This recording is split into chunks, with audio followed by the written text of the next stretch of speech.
by the title. Oh wait, I haven't even gone live yet. Fuck me. I've just been talking to myself. I'm a dummy. I've just been talking to myself for a minute. I thought I was live. And I had a whole bit where I was gonna start with this music. And I missed it all. What's up, everybody?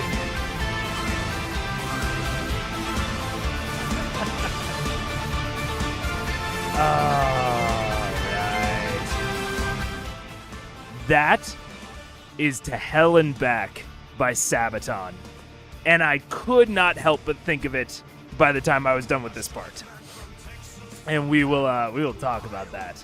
What's up, everybody? Hans, Mustang, Natalia, how you guys doing?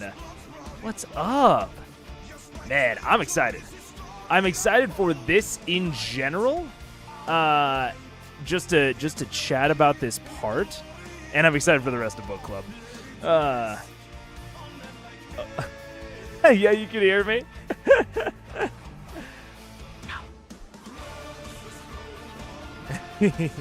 All right, I'm gonna turn it down. It's gonna distract me otherwise.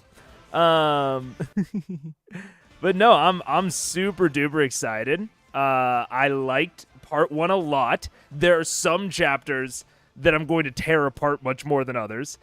Also, you will notice that I took a lot more notes at the beginning because at first I was reading through it real nice and slow, and then the deadline started to come up on me, and I was like, ooh, I gotta take less notes. I gotta get through this. So I have whole essays about like chapters like 3 and 4, and then by the end it starts to get a little bit lighter, which kind of sucks because I think the end was very, very interesting. But we will get there. First, I think first I'm gonna do like hell yeah, Natalia. First I'm gonna do a like a general recap of the whole kind of the really important plot points, really short, like less than a paragraph recaps of each chapter, and then we'll go in, we'll kind of talk about our overall thoughts and feelings. I'll get into my detailed stuff, but we'll start with kind of getting all on the same page about the really major plot points here. So, first thing I have, and let me see if it's sharing the right screen even. No, it's not. That's the chat screen. Okay. Boop, there it is. Stream notes. So, first thing is first, and second thing is always second. Oh, and I'll turn off the the critical role on-screen elements. There we go.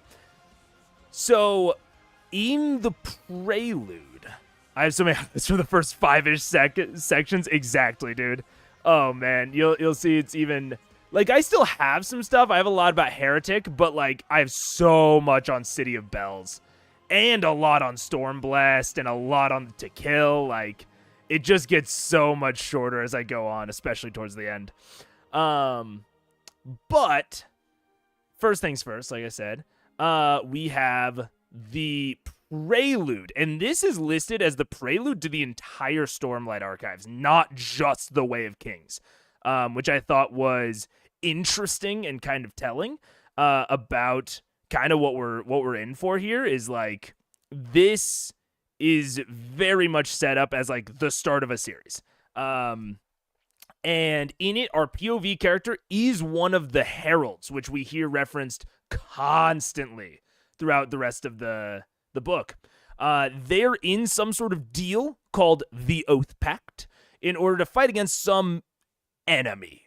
We don't get too many details about what the actual like composition or nature of this enemy is. The Oath Pact gives them a form of immortality, but they're still very killable, we at least assume. But they go to something that seems like hell between their lives, and it seems like they get resurrected for battles. So they're not really immortal, they're just resurrectable. And the entire sequence seems to take place during some sort of cataclysm. There are people from like ostensibly different time periods, like they really directly call that out, but I don't think that they are like doing time travel stuff. I think it's just like during a cataclysm where like some parts of the world have fallen into like an apocalypse and others haven't. And they're fighting like really like nightmarish enemies. Sanderson lets us know really early on that he really likes his brave suffering dudes suffering bravely. Yeah, that's true. He really does. The worst kind of immortality. Oh yeah. And that's like a really important part of the prelude is like these dudes are broken. They are not having a good time. They are very suffering very bravely. And the end of the chapter is one of the heralds died, and they are supposed to, it seems like, ostensibly kill themselves to go back. But only one of them died. One of them shows up, and 7 have already left, and the other dude is like, yo, we're bouncing. And he's like, what, we're leaving like just this guy? And he's like, yeah, better that one of us suffer than 10. Oh, that's tough. So they all leave their shard blades, they bounce, and there's one dude left, and we don't really know what happened afterward. Jump ahead, it seems like several dozen centuries to the prologue, which is told from the perspective of Zeth. I believe, I wrote down his name at one point, but I'll just call him Zeth. He is a big foreigner. His people, the Shin, are not really in the rest of the part at all, except like as mentions of like, whoa, those dudes like have thinkers. So he's very explicitly a foreigner. And we are introduced to lashings, shard blades, shard plate, and most importantly, the tension between the Parshendi and the Alethi.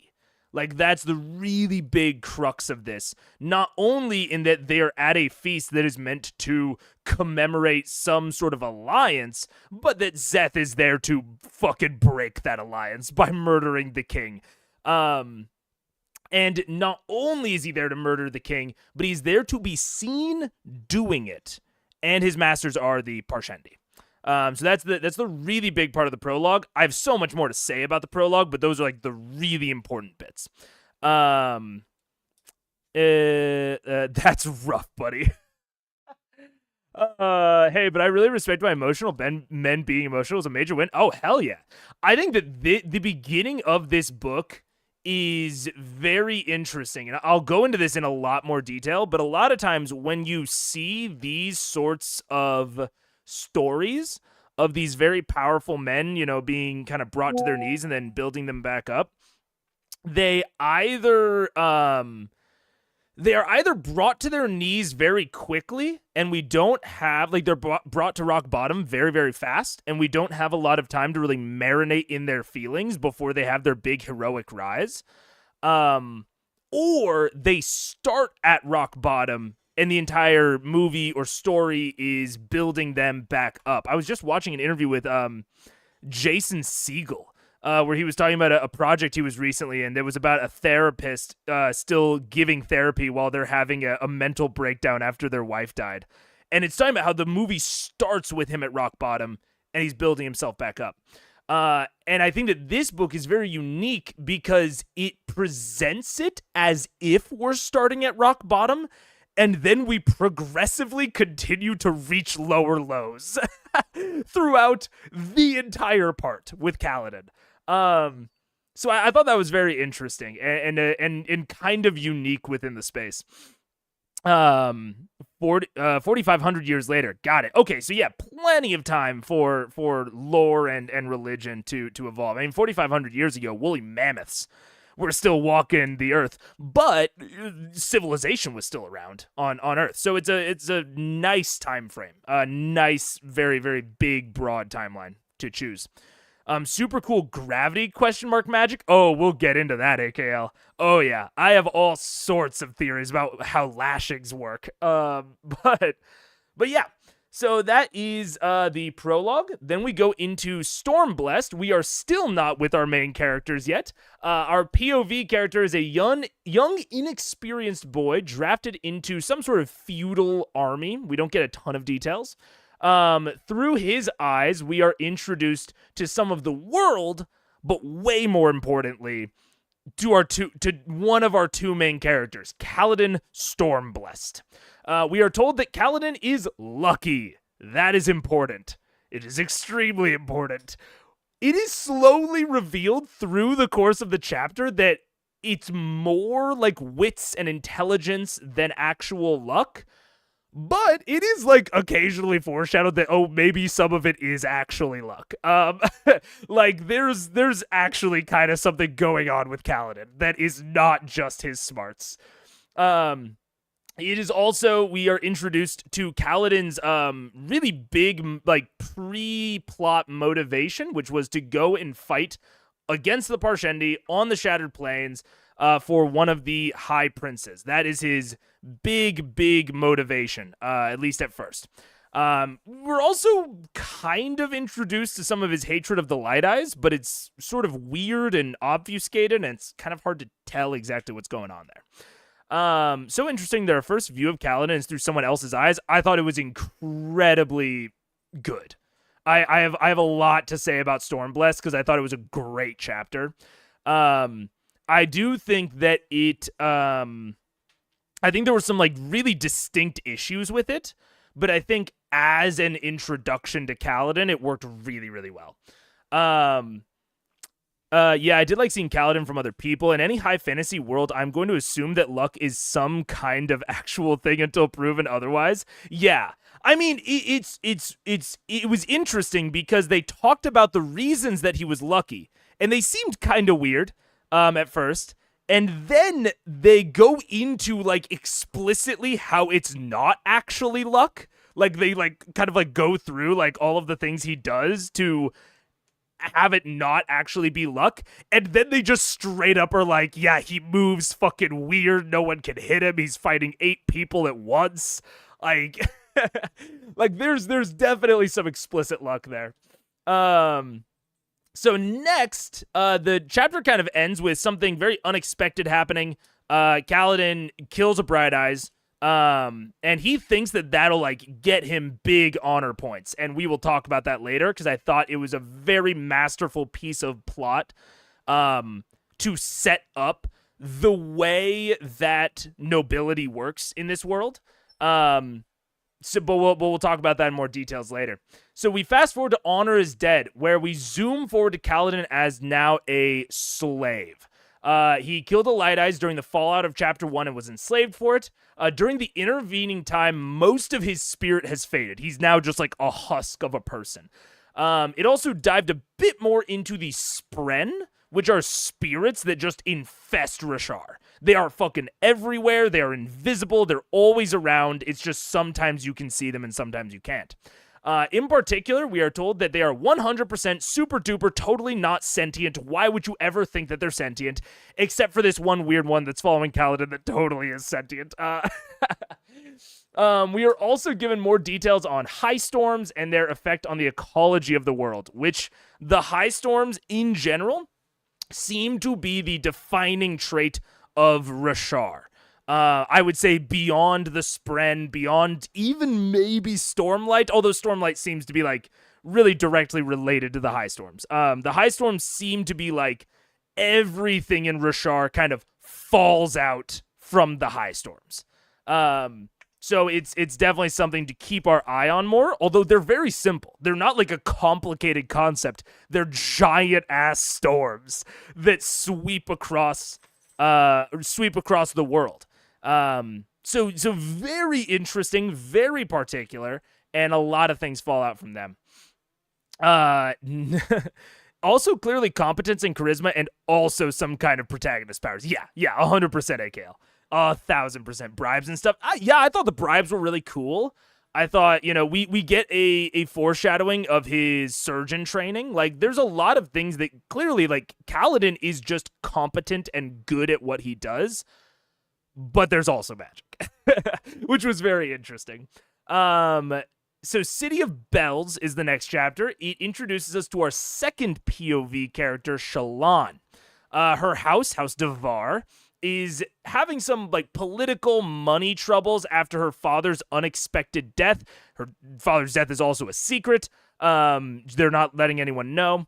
And she has been following the Alethi king's sister, Yasna Kholin. No idea if I spelled that right. I'm listening to it.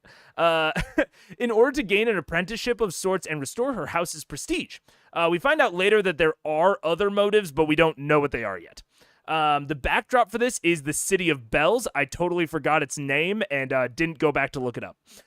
It's an independent port city that only really is unique in like two ways, and one of them we don't even know yet. The main thing that we find out is that it is protected from the high storms. It's built in a very particular part of landscape that is very protected from the high storms. Other than that, it has a lot of interesting things that I will go into, but that seems to be the main plot relevant one right now.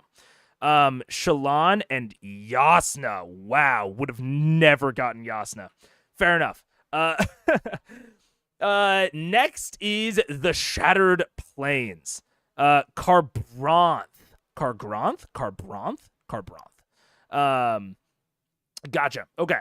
The Shattered Plains is chapter 4. Actually, not a lot happens during chapter 4.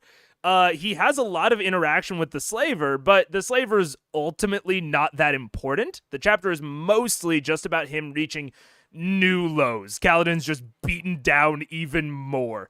Every time he tries to help, he is essentially punished for it, either directly or like cosmically. The chapter ends with them arriving in the place that he has been trying to get to since chapter 1, the Shattered Plains. Next is chapter 5, which is Heretic. Here we are introduced more fully to Yasna as Shallan petitions her. She denies Shallan, ultimately. The details aren't particularly important. It's mostly just that Shallan is not as educated as she should be. Flat out. That's it. We also see Yasna use a soul caster, which is another form of magic, ? That uses stormlight to transform one material into another. It's alchemy. Hooray. It's alchemy seemingly fueled by stormlight, somehow. It apparently, like, it depends on the device, so it's not, like, linked to a person. Anyone, we think, can soul cast. They just have to have the device, and, like, the construction of the device and the skill of the user determines, like, what can be transmuted. We also learned that Shallan doesn't actually want an apprenticeship for the sake of it. It is just ultimately so that she can steal Yasna's soulcaster. That's like the whole driving force behind this whole quest. I love the eyebrow people, though. I do also love the eyebrow people. I think, and we'll talk about this in more detail, I think making unique fantasy races, especially races that are actually races and not species. Because, like, you know, you guys have been here for my Critical Role rants. Like, most fantasy D&D races, quote-unquote, are really different species. Like, elves don't sleep. and like, fucking orcs, actually, orcs aren't even that different. Elves are really the main one. They have inherent casting and don't sleep. Like, they are the most different species that could be, while still being, like, aesthetically similar to humans. Anyways, but I think that Brandon has done an okay job at making fantasy races that are races and that do have aesthetic differences without having too much like mechanical difference, if that makes sense. Like actually like being like different species with different abilities. We'll get to the Parshman and the Parshendi. I have thoughts, but we'll get there. So after Heretic, like the Parshendi and the Parshman here, which do seem to be more fundamentally different. Yeah. We'll talk about the Parshendi and the Parshman. I have a lot of thoughts on that because I mean, you guys know I've talked a lot about fantasy racism and how I feel about it, and it seems like it's going to be a core part of this book. But we'll get there. Bridge 4. Here we are taken through what war with the Parshendi on the Shattered Plains is actually like. Kaladin becomes a bridge man, someone who carries a bridge. It's sort of reminiscent of almost like battering ram style warfare.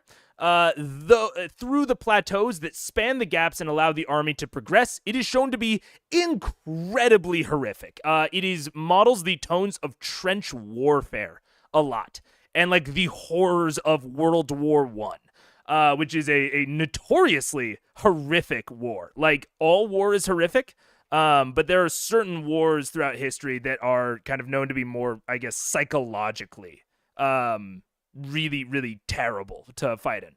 And World War I is one of those. And this very clearly models trench warfare in an interesting fantasy setting. Like, I think he captured the tones of trench warfare really well through this. It's also shown to be like confusing.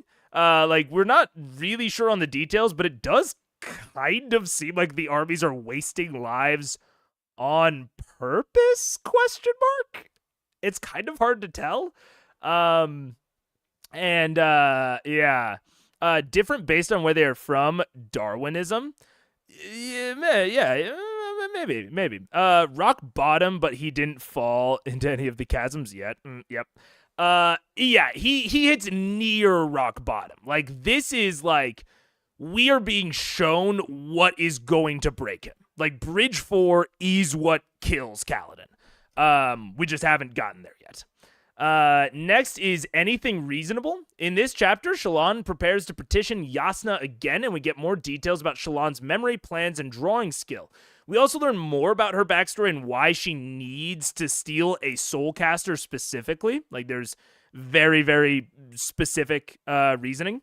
And this war's been going on for 6 years since the assassination? We think, yeah. Which also, like, kind of models the futility of trench warfare, but there's definitely something going on besides the World War I theming. Like, there's and like tones. There's definitely something more here. We just don't know what it is yet.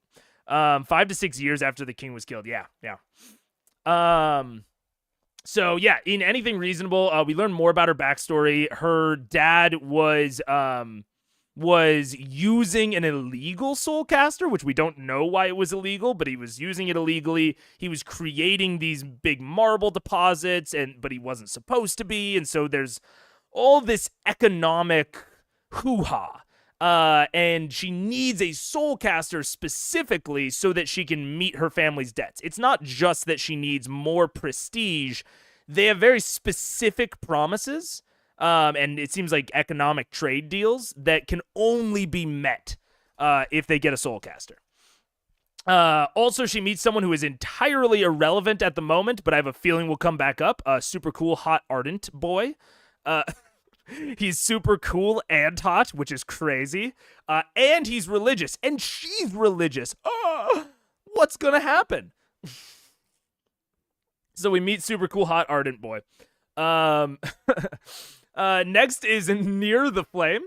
Near the Flame is just a whole chapter of her petitioning, Shallan petitioning Yasna, Yasna telling her to fuck off, then her not fucking off, and Yasna eventually relenting. A lot of stuff happens in between. It's not really important or substantial. Next is Damnation. This Damnation is chapter 9. It is Kaladin's true rock bottom. Even resulting in him losing his windspren. The horrors of war have absolutely broken him to the point where he's like yearning for hell. This is when Hell and Back by Sabaton really came to me. He's thinking it would be better than Bridge 4. He like spiritually dies in this chapter. He is no longer the person he was before. And they very explicitly say that in about a chapter. I didn't just come up with that. Next is not a backlash. What the fuck am I trying to say? A flashback. Thank you. To Stories of Surgeons, chapter 10. It's a quick prologue break, or not prologue break. God, flashback. I even wrote it wrong in here. Flashback into Kaladin's backstory. He grew up wanting to be a soldier, like wanting to protect people in that way. But he has a natural talent for surgery. We're also shown how much he has always cared about people, like even from a very young age. At this point, 10 years old, he is destined for surgeon school in the big city. We don't know what happened between them that set him in Amaram's army, but that is where he was going to be at 10, was in surgeon school. We've also have it revealed that a name that has been mentioned several times, which is Tian, his younger brother. We know he lost Tian at some point. He couldn't protect Tian. Tian died, but we don't know how. And we now know that Tian is his younger brother. And the last one is droplets. Big trigger warning for suicidal ideation. It's the focus of this chapter. Kaladin has completely hit his rock bottom, and he goes to throw himself off a cliff. His windspren comes in at the last moment and literally talks him off the edge. The chapter ending with Kaladin reigniting a bit of that fire we saw all the way back in chapter 1. I'll talk. I have a lot more to say on this chapter, but those are kind of the main points. This is where we're seeing him build back up. This is the inflection point. He has died. Kaladin is gone, and or at least Kaladin Stormblessed is gone. Kaladin the Bridge Man is being reborn. So that was the main plot points. Like I said, so much more to say, but that was it. So before we go too far, Tian, gotcha. Hot Boy, very future Critical Role reference, hell yeah. Before we go too far into it, how did everyone feel about part 1? Those who have read it before, those who are reading it again, how do we feel about, or those who haven't read it before, how do we feel about part 1? As someone who lives with depression and a lot of those kinds of thoughts, I love these descriptions so much. I've read this part before. I mean, not to, I guess, a small lore drop. Same. And I have suicidally ideated, and this did, I felt a lot with those descriptions. I don't think that they are really the focus of the book, so I think they could have been held on longer, and I would have been interested in us digging into it even more. But I think that Brandon was really efficient and really good about conveying them well, without hanging on them too long. So yeah, I thought the ending was very good. First time reading, ADHD kicked in and I got confused at the switch POV so much at the beginning. I will say, I think that while the intro was good, the switching POV, I think, maybe happened too frequently. I think we were maybe a bit too chopped up. But there's a lot that's being introduced. It's really hard. There's always kind of a, not a sunk cost. What do you call it? There's always a cost to what you show and what you don't. Brandon has to introduce us to the plot, but also to this entire fucking world. And that's hard. I think in some places he did a lot better than others, but overall I think it was solid. It was interesting. I like it so far, but I feel like I've had a harder time so far piecing together world details compared to Mistborn. I completely agree, Hans. I'm gonna try not to, just for the people that haven't read Mistborn, I am going to try not to compare it too much, but it's unavoidable if you have read it. It's completely unavoidable. And I really thought that, yeah, there just seems like a lot more to talk about. Mistborn had the benefit of focusing on a really tight story in an apocalypse that has essentially a single ruler, so the factions and politics just weren't really that much a part of it. There was the Empire, and there was everyone else. So that was, it was a much simpler setting for Mistborn than this one. The audiobook helps much with the POV switch, 2 different readers. I will say that while the audiobook can be hard, I think, to like keep a focus on, it is very explicit of like, oh, like I think it's Michael Kramer is the male, and I don't remember who the female narrator is. Michael Kramer and Kate Redding. Yeah, it helps with the POV switch. I think it can be harder. Like, if something is confusing, I think it's harder to rewind than it is to reread. But it is really helpful for, like, putting you in it and helping you, like, guide through the direction and the path that we're going. Chapter 5 kind of smoothed out for me. I understand the intro for a huge series, yeah. The 2 freestanding for now prologues is kind of a lot, even though they're both very good and not that long. Mistborn starts a lot tighter. Yeah, and I mean, Mistborn doesn't really have a lot of POV switching. I will say, so I have a lot of notes on City of Bells, and we might just get into that, because that kind of goes into this idea of the 2 separate prologues that I think were handled fine, but I think in certain areas could have been handled better. But overall, I thought it was solid. I loved a lot of it, loved the character voices, loved the lore, loved the hints of the bigger picture, except a bit of the magic systems, just because it's Sanderson's thing. I'm sure it'll blossom. Yeah, it's hard. And that's another area that I think Mistborn started tighter in. It didn't overwhelm us too much with the magic system. Like, it introduced allomancy, and then ferrochemy, and then hemalurgy. Like, it was like very structured, whereas this is really throwing all aspects of the magic system at us, which is interesting in some ways, but can definitely be overwhelming. 2 narrators who did the Wheel of Time audiobooks, by the way, they're great. Oh, hell yeah. I love Michael Kramer. And I didn't realize that it was Kate Redding until you said that, but yeah, she did do Wheel of Time, because Sanderson also finished Wheel of Time after the original author died? ? I don't really remember. But okay, so we'll go into some of my details, some of my thoughts. These are kind of notes that I took as I went. So we'll get into some of those details. So I did write down some of the names: Yezrian, Kalak, Tolinol.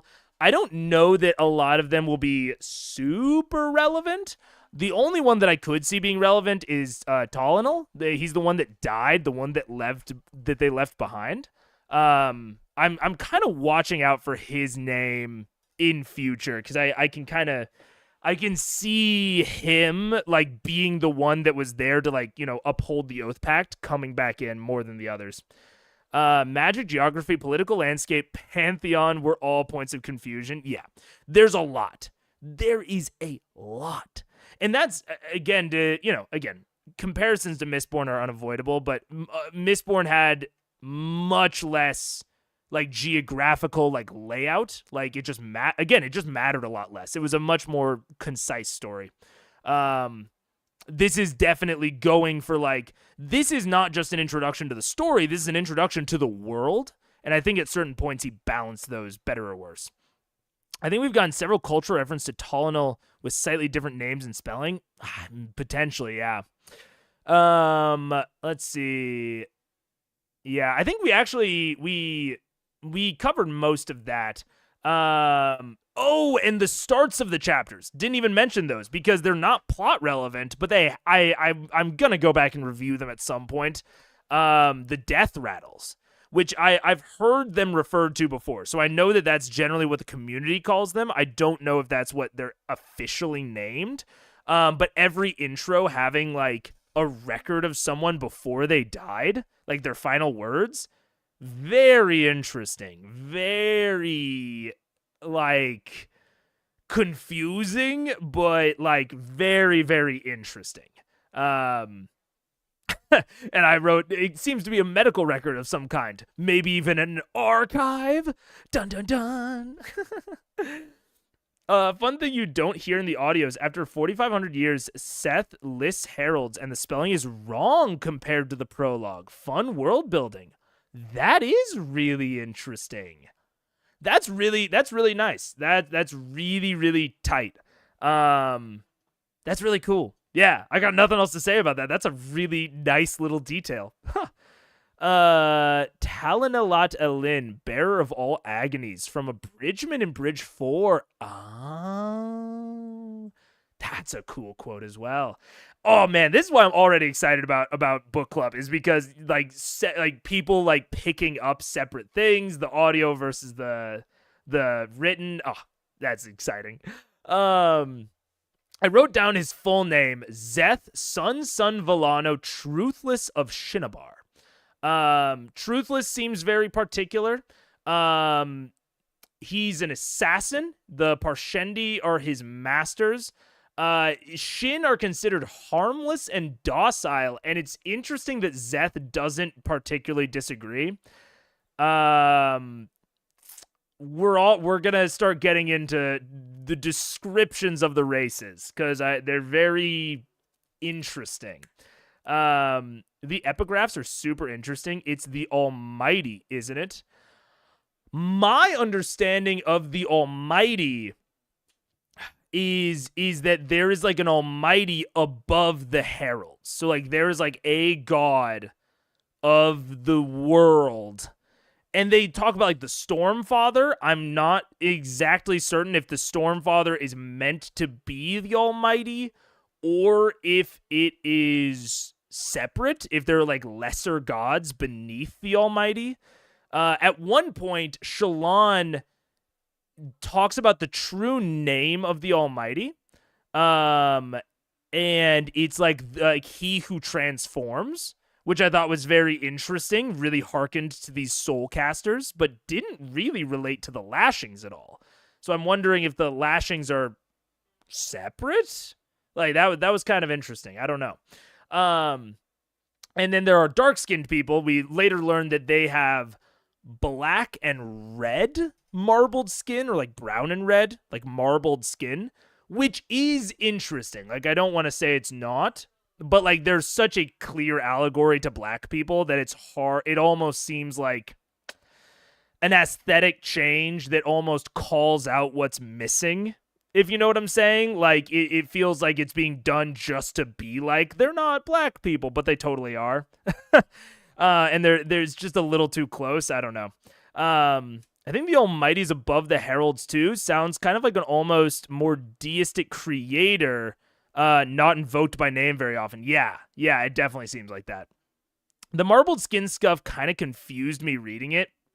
Yeah, well, the other thing with the Herald lore that I look forward to learning about is that they said in the prologue they would just lie to people about what they had done. Yes, which is yeah, they were like, oh, like maybe they did win. Like, so it definitely seems already like a lot of their lore is fake. And we did see during this prologue that there's someone missing. They don't go into detail about it, but one of the heralds is missing. And I think it was Talinal, but it might not have been. Oh yeah, they lied and said that the big ongoing battle had finally been won, which is confusing because like, wouldn't people know that it wasn't?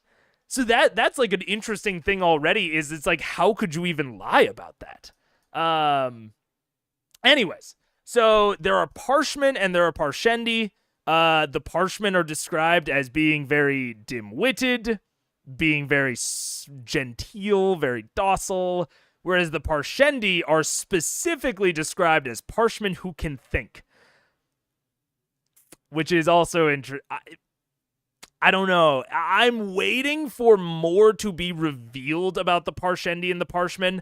Like, all of the characters are sort of confused about the Parshendi and describe them as cousins to the Parshmen, but it's hard because we are being told this through the characters' lensing. And the characters explicitly call out that they wouldn't ever think that the Parshendi would ever betray these people. So we already know that their lensing is wrong in some ways. Like, we know that the characters don't know the whole story about the Parshendi. And the Parshmen are a little bit too much of like a black slave allegory for me to fully believe that they're as docile as everyone keeps claiming. So it's really hard. It's also just like it's a bold move on Sanderson's part to have this sort of race relation, because if the Parshmen are like basically just a slave species that have been like bred and grown to be this like docile and servile, that is a really hard thing to like morally attach to because of just like our modern sensibilities around slavery and servants. Having an entire slave race that the good guys use and utilize is going to be complicated. I'm not certain if it's going to be like bad. I don't know that it'll be problematic, but it is harder to relate to people with our own modern sensibilities that utilize basically a slave species. Very interesting. It's a little unclear how dark-skinned or not the Alethi or some other human peoples are supposed to be. The Parshendi definitely stand out. Yeah, I mean, their skin tone is directly called out. And Zeth uses the term fair-skinned, which is generally meant to be white when they're talking about the Alethi. So it's pretty... And Shallan she says that she doesn't have the Alethi black hair and her freckles mar her Alethi complexion, which, again, very like white people stuff. So it's kind of implied. Town has already gone. Jezrien stayed to talk to Kalak. Yeah. Which, again, they don't seem to disagree with themselves. Yeah. The Parshendi are directly called out for not disagreeing with the term Parshman that can think. So it's just a very complicated cultural tension thing that he's setting up. It's very complicated. It is... I'm interested to see how he ultimately deals with it. I am very much braced for some really horrific reason to be behind why the Parshmen are the way they are. It would be a way to explain it without being terrible, like as a writer. So yeah, I'm also braced for that. We'll see if that happens, but it's so... I honestly wouldn't even talk about it that much if it wasn't such a direct and like fundamental part of the plot so far. But also not using the Parshmen to be bridgemen so they don't see fighting the Parshendi, right? Yeah. I once wrote a troll race that was stupid and docile in most regions because they couldn't get essential nutrients while growing up there, a bit inspired by Terry Pratchett's trolls. Yeah, I mean, and that's sort of part of the thing is we don't have a reason for why this sentient species is so docile seemingly everywhere.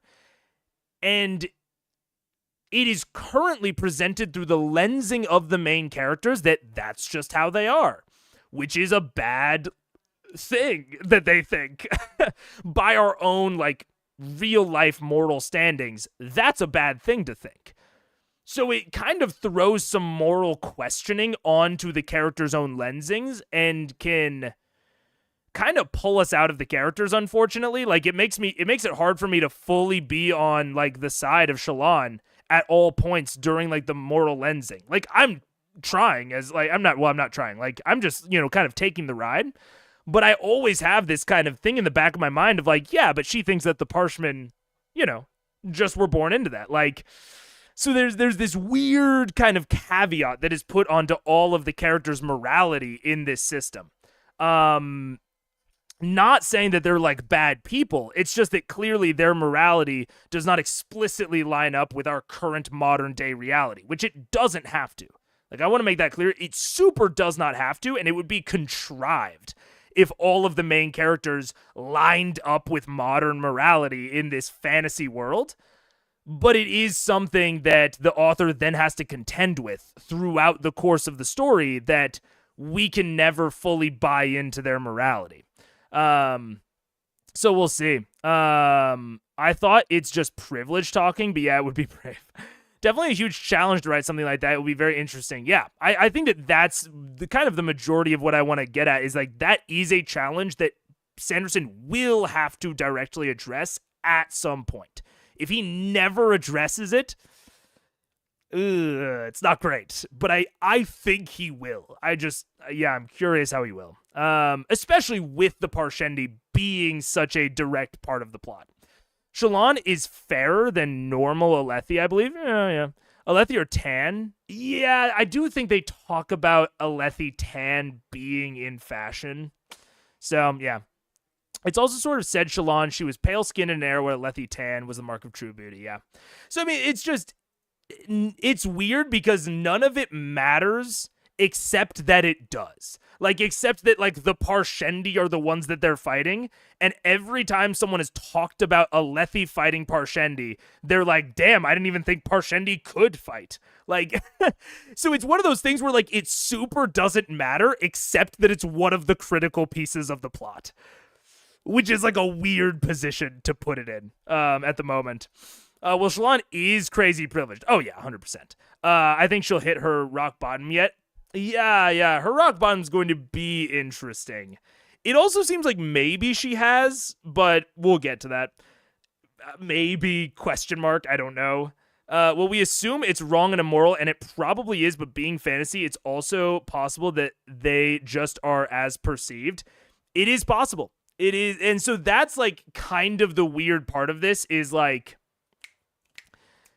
it's okay to work in wrong and immoral things into your fantasy setting, but you have to explain them. So, like, again, it's hard to keep drawing on Mistborn, so I don't want to. I want to draw on more kind of, I want to draw on more stuff. I think the Bridgemen are a good example. Like, the Bridgemen, like, using them in this way is wrong and immoral.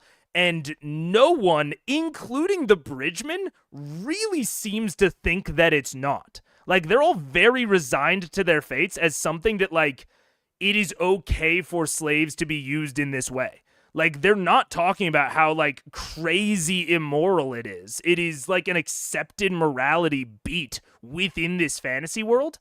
But we are shown directly how terrible it is. Like, through the framing of it by the author, we are shown how terrible being a Bridgeman is, and that, like, this concept of using sentient people like this is horrific. And so that is something that we haven't really seen with the Parshmen. It has been shown through the lens of the character and the narration, the writing, that, like, this is okay. Which is an interesting challenge, interesting beat. I don't think I want to hang on it for too much longer because I don't have too much more to say about it, but it's just a big we'll see. Could be, Hans. Then there will be some need for some reasonable Doyleist reason for writing them that way. It would be weird to just, like, casually throw in a slave species for no reason. But with the Parshendi being such a core part of the plot, I think we'll get there. Try not to directly compare. Yeah, it's hard. It's hard because it's the same author. It's fantasy. You know, it's hard. We are getting, I think, big fantasy racism. But I do like that part of it is, like, the Alethi light eyes and dark eyes. I think that is, it sort of reminds me of the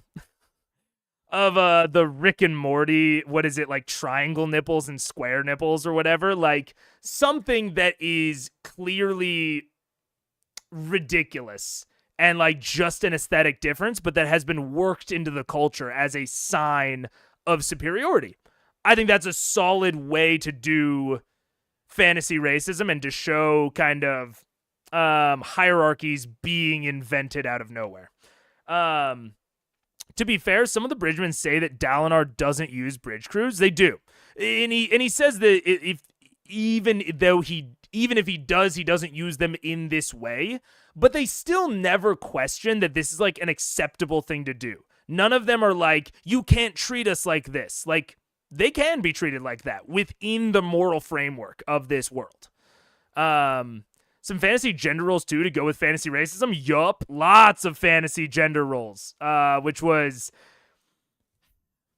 it's fine. I would have, and this goes into, honestly, I'll skip forward a little bit. No, I don't want to skip forward. I want to keep talking about the prologue. We'll get to the fantasy racism and gender roles a little bit more later.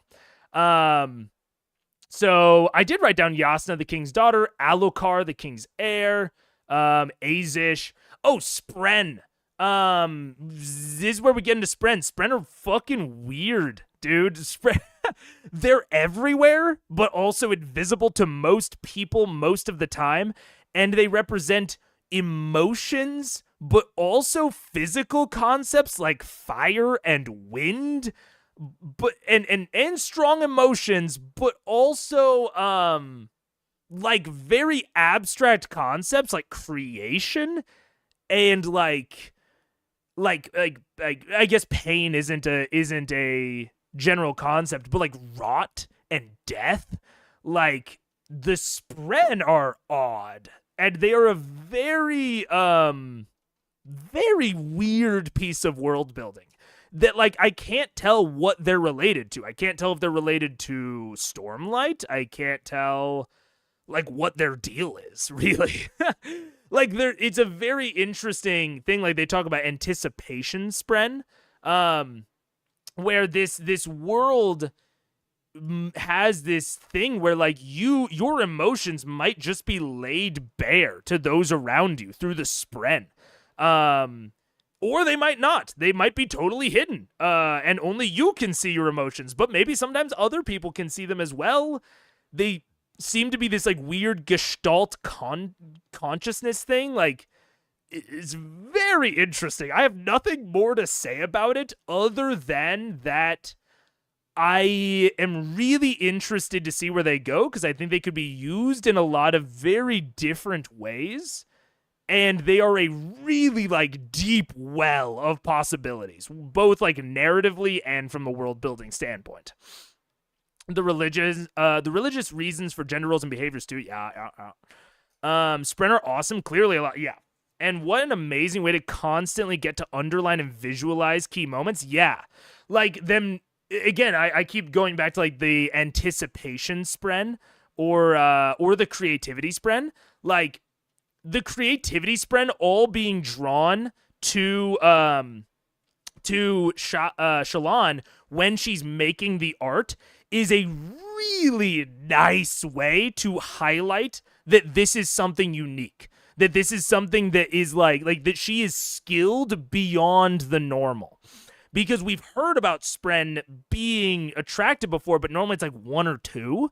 And she talks about how there are 24 creation Sprens after she finishes drawing the drawing of Yasna, and then the Ardent comes in and talks about how amazing the drawing is.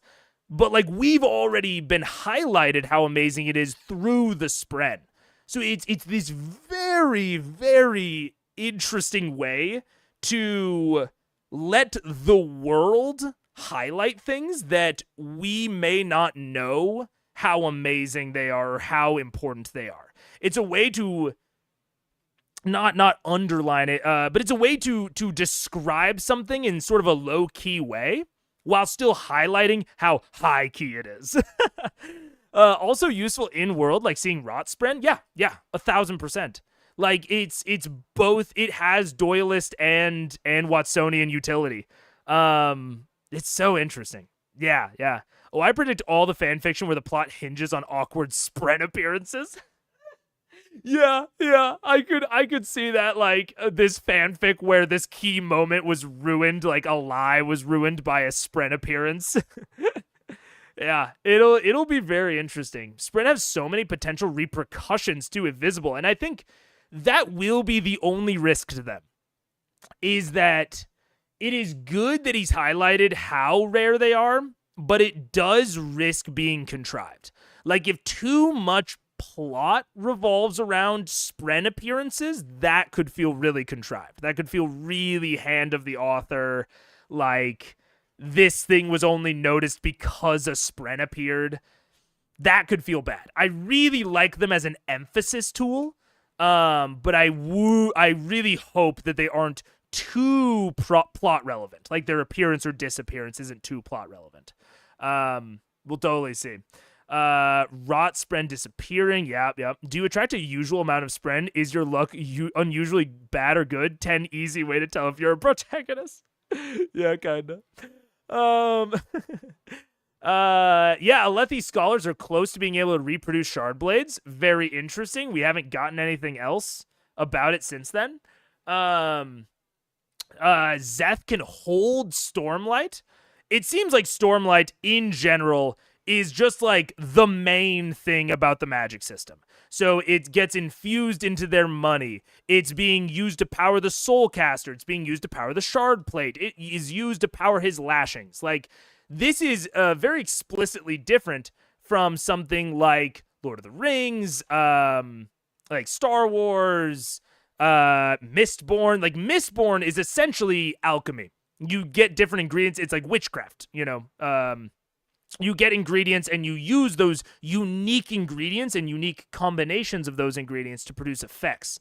Whereas Stormlight is essentially mana. It is some ethereal out there thing that you can use to do a lot of different stuff. Very similar to electricity, or again, in video game terms, mana. This isn't spell slots, right? Like, spell slots are a much more constrained magical variant. This is just a pool of mana, and you can use a certain amount of it to do stuff. And you can do all sorts of shit, it looks like. Spren in some contexts are essentially visually receptive telepathy. Seeing others' emotions and conditions. Yeah, essentially, Akale, yeah. Like a carryable electricity, so batteries. Yeah, it seems like... I think the easiest way to think about it in like real world terms is electricity. But it's electricity that you can like hold inside of yourself. It seems to be like related more spiritually. It's like a mix between like life essence and electricity. And their money seem to be little tiny batteries. So yeah, it's very simplified. Like, having this is a sort of magic system where like having mana allows you to not have to go too in depth on how to acquire mana, essentially. Like, a big part of having like an alchemical system, like in Mistborn or in oh god, I had another more like pop culture example, but I can't think of it. Having or spell slots, right? Like, different levels of spells are much more locked off. Like, you have to think about spell slots a lot more than you would have to think about mana. And so simplifying the source of magic like that allows you to go a lot deeper into the expressions of the magic, right? Without like overwhelming the reader. Because if the source of the magic is complicated, and then you kind of have to talk about that complication a lot. It has to be really worked into the world. Whereas if your source of magic is just mana, then it can be worked into all sorts of things. It can be kind of this underlying backdrop rather than a more complex system that you have to like really learn and understand. It's just, oh, Stormlight does stuff. Everything can be used to power or to be powered with Stormlight. Like, Stormlight just does everything. And then you can really focus on those expressions, how they represent themselves culturally through Arcana tech, like all of this other stuff. That's what I didn't like about the Magic so far. Not enough constraints, seems pretty arbitrary. It is definitely softer. Like, mana can be used, especially when you don't quantify the amount of mana. It makes the magic system much, much softer. And in general, softer versus harder magic systems have some explicit advantages and disadvantages on both sides. Harder magic systems can be much more difficult to understand. They can be much more difficult to parse. And they can provide a lot of complications when you're writing them. Like, you have to be much more careful and much more deliberate. It's way easier to write yourself into plot holes with harder magic systems. Softer magic systems, like, think about Lord of the Rings, right? Lord of the Rings is one of the ultimate examples of an incredibly soft magic system.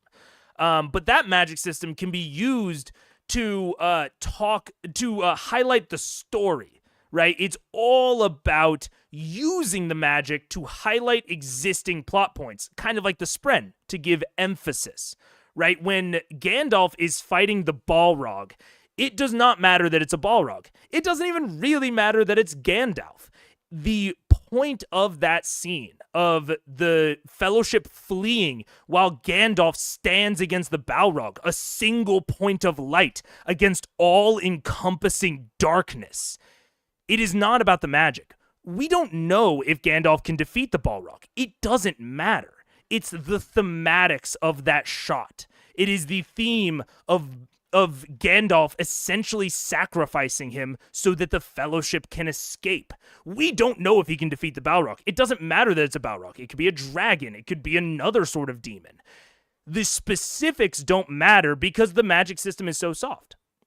We know that Gandalf is powerful. We know that the Balrog is powerful. That's all we need to know in order for the theming of that shot and that scene to really work.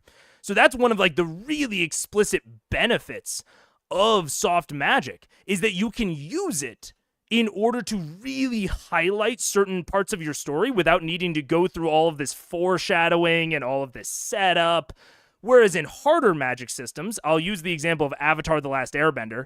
Avatar is not that hard of a magic system, but it's definitely a lot harder than something like Lord of the Rings. When Aang eventually faces down Fire Lord Ozai, it is important that that is Fire Lord Ozai.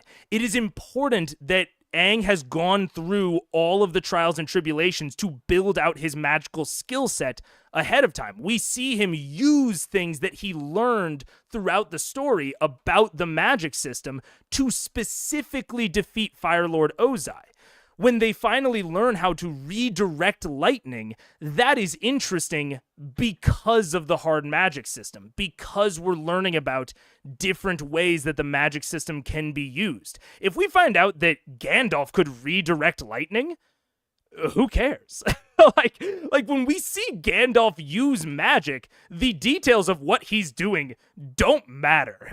Like, it only matters in how it progresses the plot, and it's incredibly efficient at that task. Like, Lord of the Rings is an incredibly potent story that could not exist without its magic. Like, the magic of Lord of the Rings is essential to the story, but us not knowing anything about it allows us to focus in on the story a lot more. And so I think if we compare, for those of you who have read Mistborn, if we compare the relatively harder magic of Mistborn to the relatively softer magic of Stormlight Archives, I think that there's kind of a reason for that. Mistborn was a tighter story. It is more about the magic and the players, or not players, the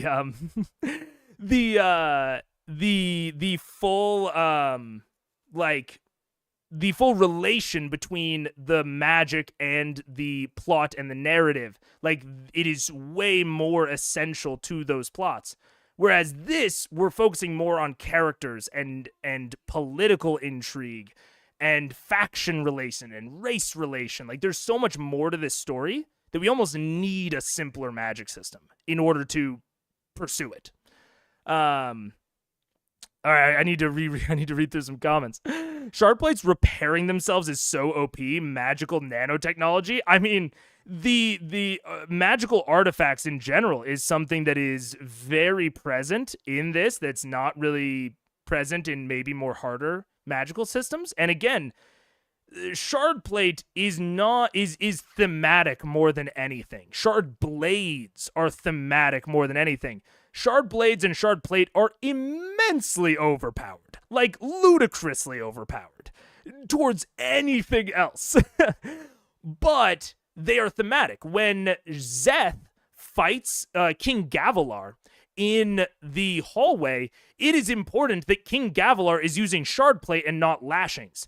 Szeth does not care about his life. He is not worried about protecting. He is worried about accomplishing his mission, and if he dies in the process, it's kind of fine with him. So it's very thematic that he's not using shard plate. The actual mechanics don't really matter. We do know that shard plate interferes with lashings. They called that out.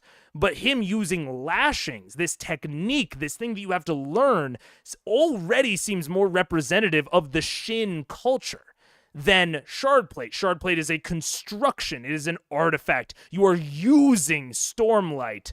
You are not embodying it. You are surrounding yourself in Stormlight, whereas Szeth takes it into his body. He makes himself one with it. So already, again, it is somewhat thematic occasionally in Mistborn about who is a seeker, right? Like who is Mistborn, who is a Misting, what powers they have. It's occasionally thematic, but rarely. Same thing in Avatar. It's not wholly important that his two friends, Katara and Sokka. It's not wholly important that they're waterbend, or that Katara is a waterbender. It's not wholly important that Toph is an earthbender. I think Toph and earthbending are more thematic than Katara and waterbending.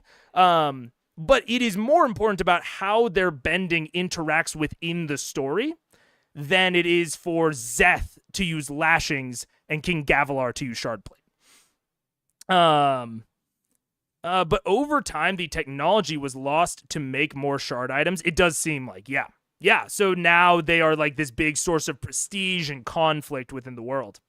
Szeth's prologue seems pretty clearly to function, amongst other things, as a way to give us a teaser of cool creative uses of advanced magic, which we are otherwise going to have to wait a while for. Yeah, it is meant to give us teasers of all of the things that you might someday be able to do with this magic. And then we reel all the way back. I kept waiting for them to introduce Kaladin's lashings. I kept being like, where are Kaladin's lashings? And then they almost touch on it in chapter 1, but then they haven't talked about lashings at all since. So like it's very I think it was very much a big foreshadowing moment, not actually a real introduction even. I can't wait till we have a caster protagonist. Yeah. Please give us your full theory on lashings. Okay, I can do that. I'll read through the rest of the comments first. I'm not actually sure this magic system is softer as such, just maybe so complex that we're only glimpsing small parts of it. So I'll like, okay, even what we know so far about soulcasters being able to be used by anyone, and some soulcasters being able to do some things, but others being able to do others, it doesn't appear like it really matters about like the materials and the construction of the soulcasters, at least as of yet. It doesn't matter where they got the Stormlight from. It doesn't matter any of that, right? Whereas in something like Mistborn, you have to, number one, be born a Misting, and if you are born a Misting, you can use powers, but only if you have this particular ingredient, which also goes away at a pretty defined rate, and some burn faster than others. Like, we have some of that. And I'm definitely not saying that this is, like, not still a hard magic system. It very much is. But it's softer. It doesn't have as many of the constraints and the sort of directions as the other one. It also seems like anyone can use shard plate. Anyone can have a shard blade. All you need to do is pick it up. So, I still think it's a little softer. Shard blades and shard plates are very anime. Yeah, I mean that's fair. In my mind, I saw the whole prologue as an expansive anime action scene. I could see that. It was a really cool scene. Like, the lashings are super interesting. I would animate it It would animate extremely well, yeah. Kaladin experiences stuff sticking to his fingers at one point and attributes it to Syl pranking him, which was a big moment. I agree.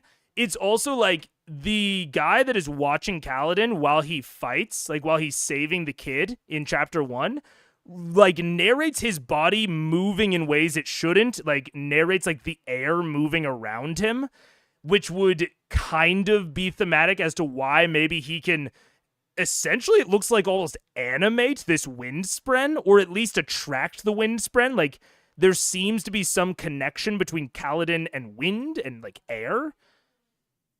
So we don't know yet. But, okay, Szeth's lashing. So he has a basic lashing.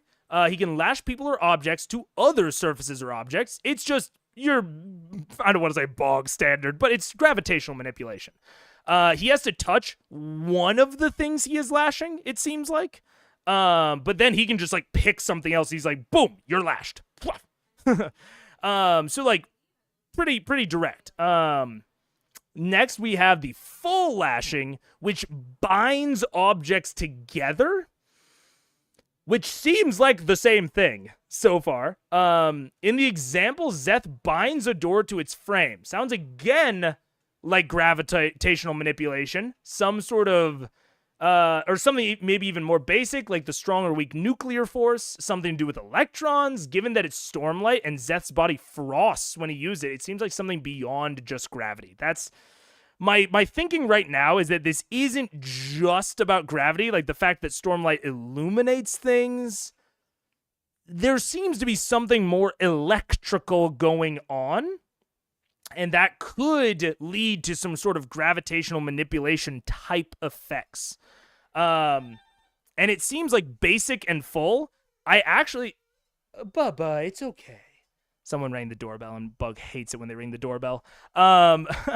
But the difference between a basic and full lashing did not seem actually substantial. It seems like mostly it just uses more or less stormlight. Like, that's really all it seems like. And then reverse lashing really confused my theories.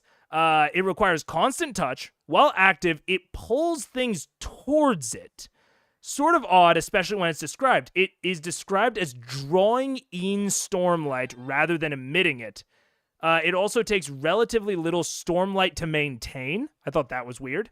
Not sure how exactly to square this with the other two. It still attracts things, but it's not directly lashed to anything. So why the reverse description? Like, I couldn't quite wrap my mind around what reverse lashing was in relation to the other two lashings, because it actually seems to be similar. It's just the part that really confused me is the drawing in stormlight, because I think if you ignore that part, there are actually, I think it's just levels. I think a reverse lashing is just a very weak but all-encompassing attraction. A basic lashing is an attraction between two things, and a full lashing is an attraction between two things but stronger, right? But the reverse lashing is a weird description, and drawing in stormlight. And the thing is, with the full lashings and the basic lashings, they're described as emitting stormlight. So there's something more deeper than just, like, levels here, but I can't quite put my finger on exactly what it is. I don't know. Kaladin, are you using lashings because something drew me to you? Boo! Hey, let's go. I wonder if at some point Kaladin is going to be like, OMG, gasp, do I have magic? And Syl will be like, duh, how you not know? I could very much see that being a scene later on. No question. The bigger the object, the more stormlight is required. It gives this, like, idea that it's, like, mass-based, like somehow he's, like, manipulating the electrons, and so if there's more electrons, it requires more stormlight. I don't know. Yeah. Let's see. Holding stormlight makes you physically more powerful and also has a healing factor. Again, stormlight does everything. Let's see. Oh, the two big ending part of this thing. Tell my brother he must find the most important words a man can say, which Szeth writes in blood at the crime scene. Very foreshadowy. Great. And he doesn't take the shard blade, considers his blade curse enough. Which is interesting. I think we're going to get more about the Shin, maybe in, like, probably a later book, honestly. But their culture and their religion seems very interesting. I don't know. The various lashings made sense to me when I read the chapter, but I do not understand them well enough to explain them now. Look forward to getting the tutorial eventually. I agree. Like, they made a lot of intuitive sense, but like trying to break down what the actual mechanics of them are is weird. And I'll also point out, not everything has to make sense. And like, magic can just be magic sometimes, and that can just be the end of it, and we can be okay with that. But I do think it is nice, especially in harder magic systems, to try and break things down as much as possible. Because one of the strengths of harder magic systems is that you can follow along with the magic. You can predict the new things that they will do with it, and that's like part of the fun of a hard magic system. So trying to relate it to real world stuff, I find useful there, but not ultimately necessary sometimes. Lashings drew me to you. 8 best Rasharan pickup friends. Yeah. Okay. Storm Blessed. This is, I mean, it's the title of the stream, Innocence Lost.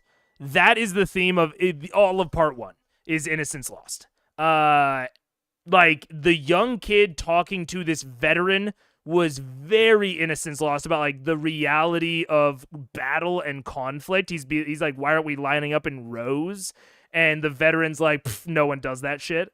Like, it was setting up a really explicit Innocence Lost plotline. But then, fast forward, we learn an honor is dead. I thought it was Innocence Lost about this kid. It is not.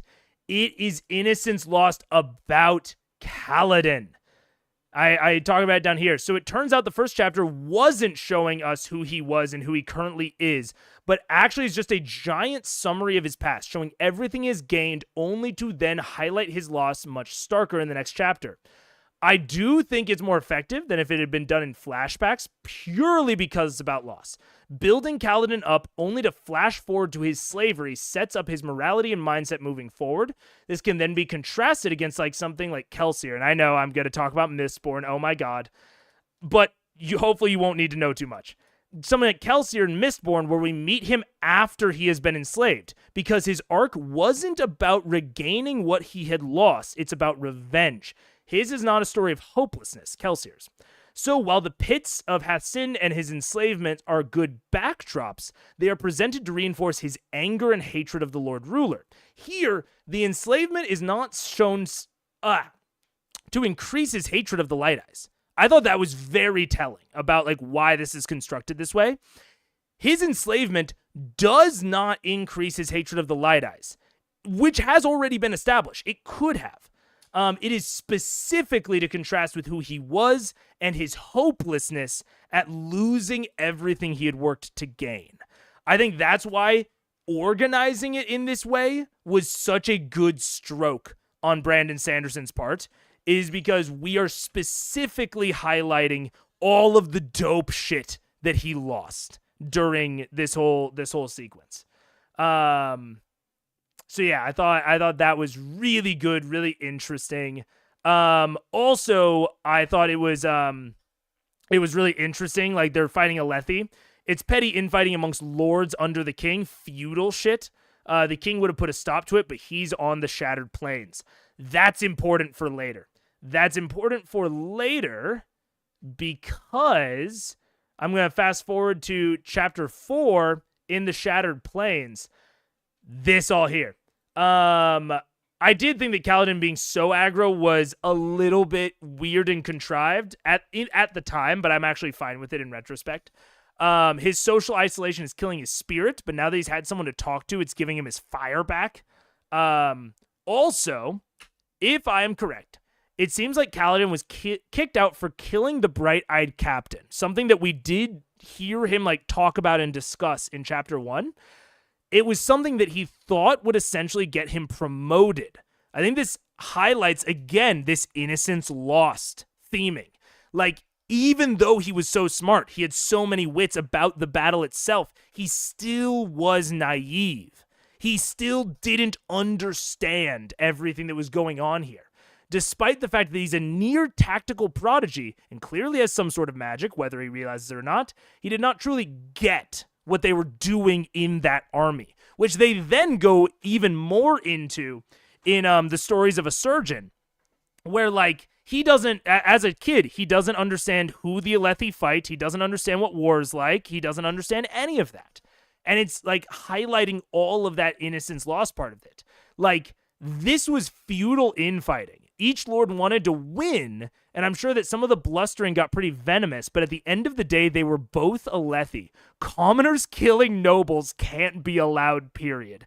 Even if it's an enemy, otherwise it would give some people some ideas about their own nobles. Like, I thought this was really, really cool.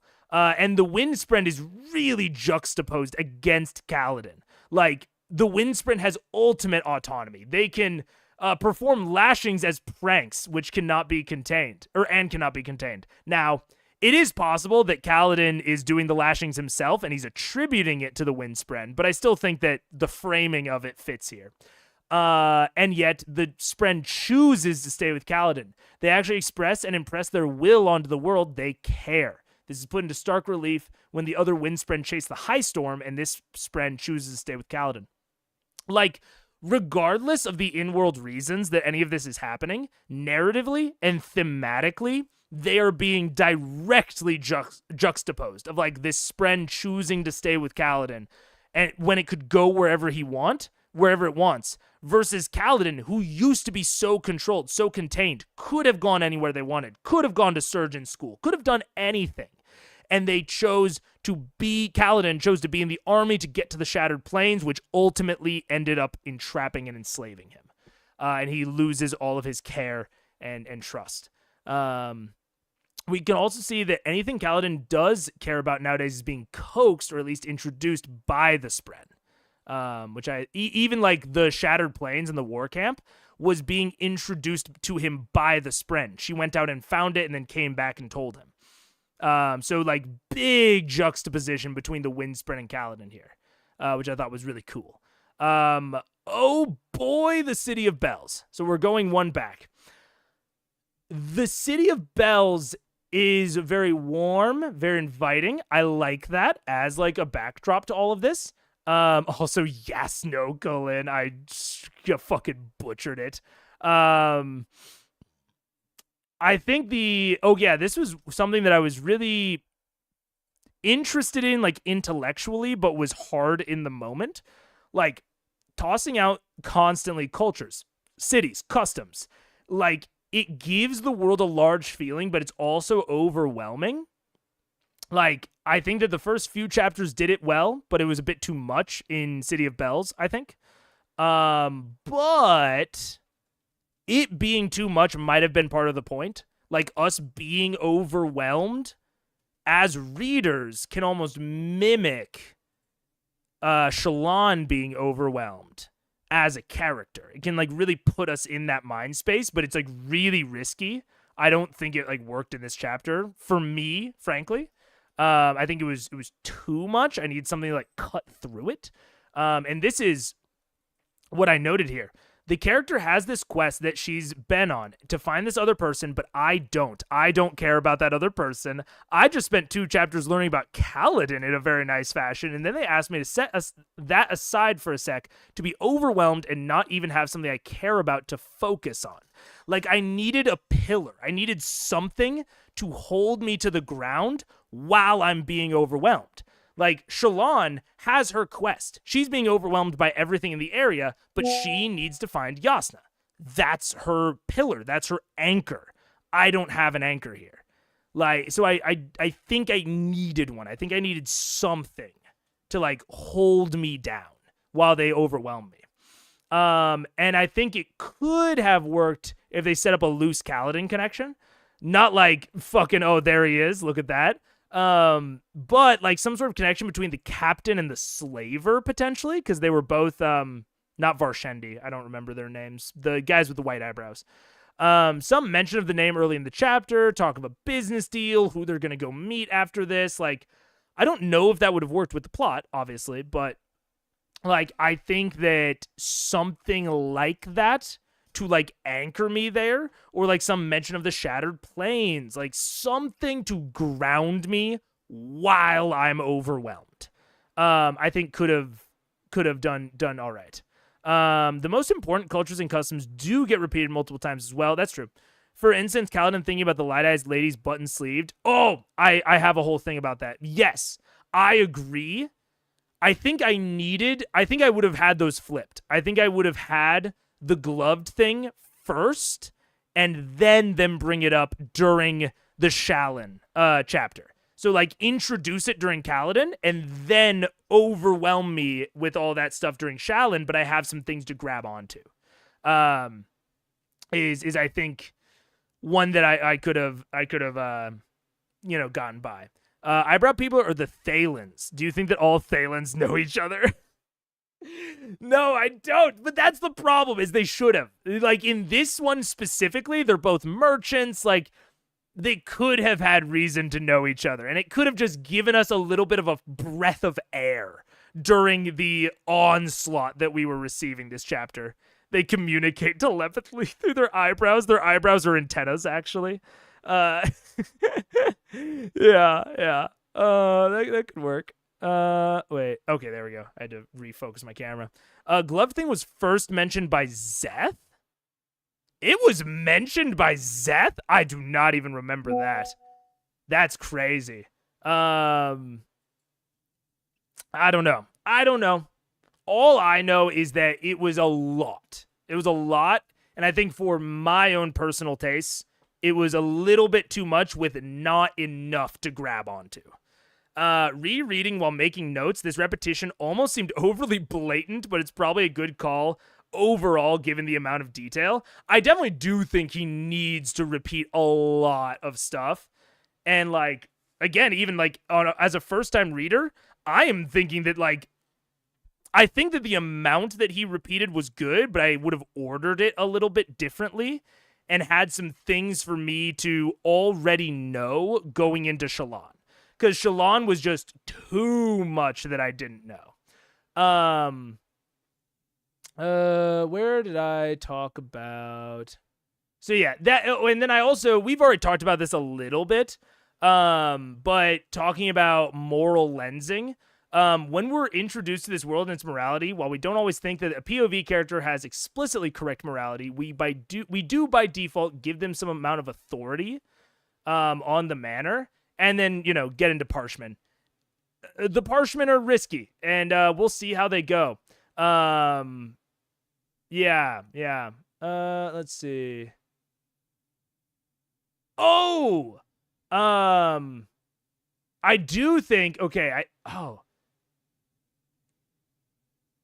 okay. I really liked this moment during City of Bells. I had to remind myself what it was.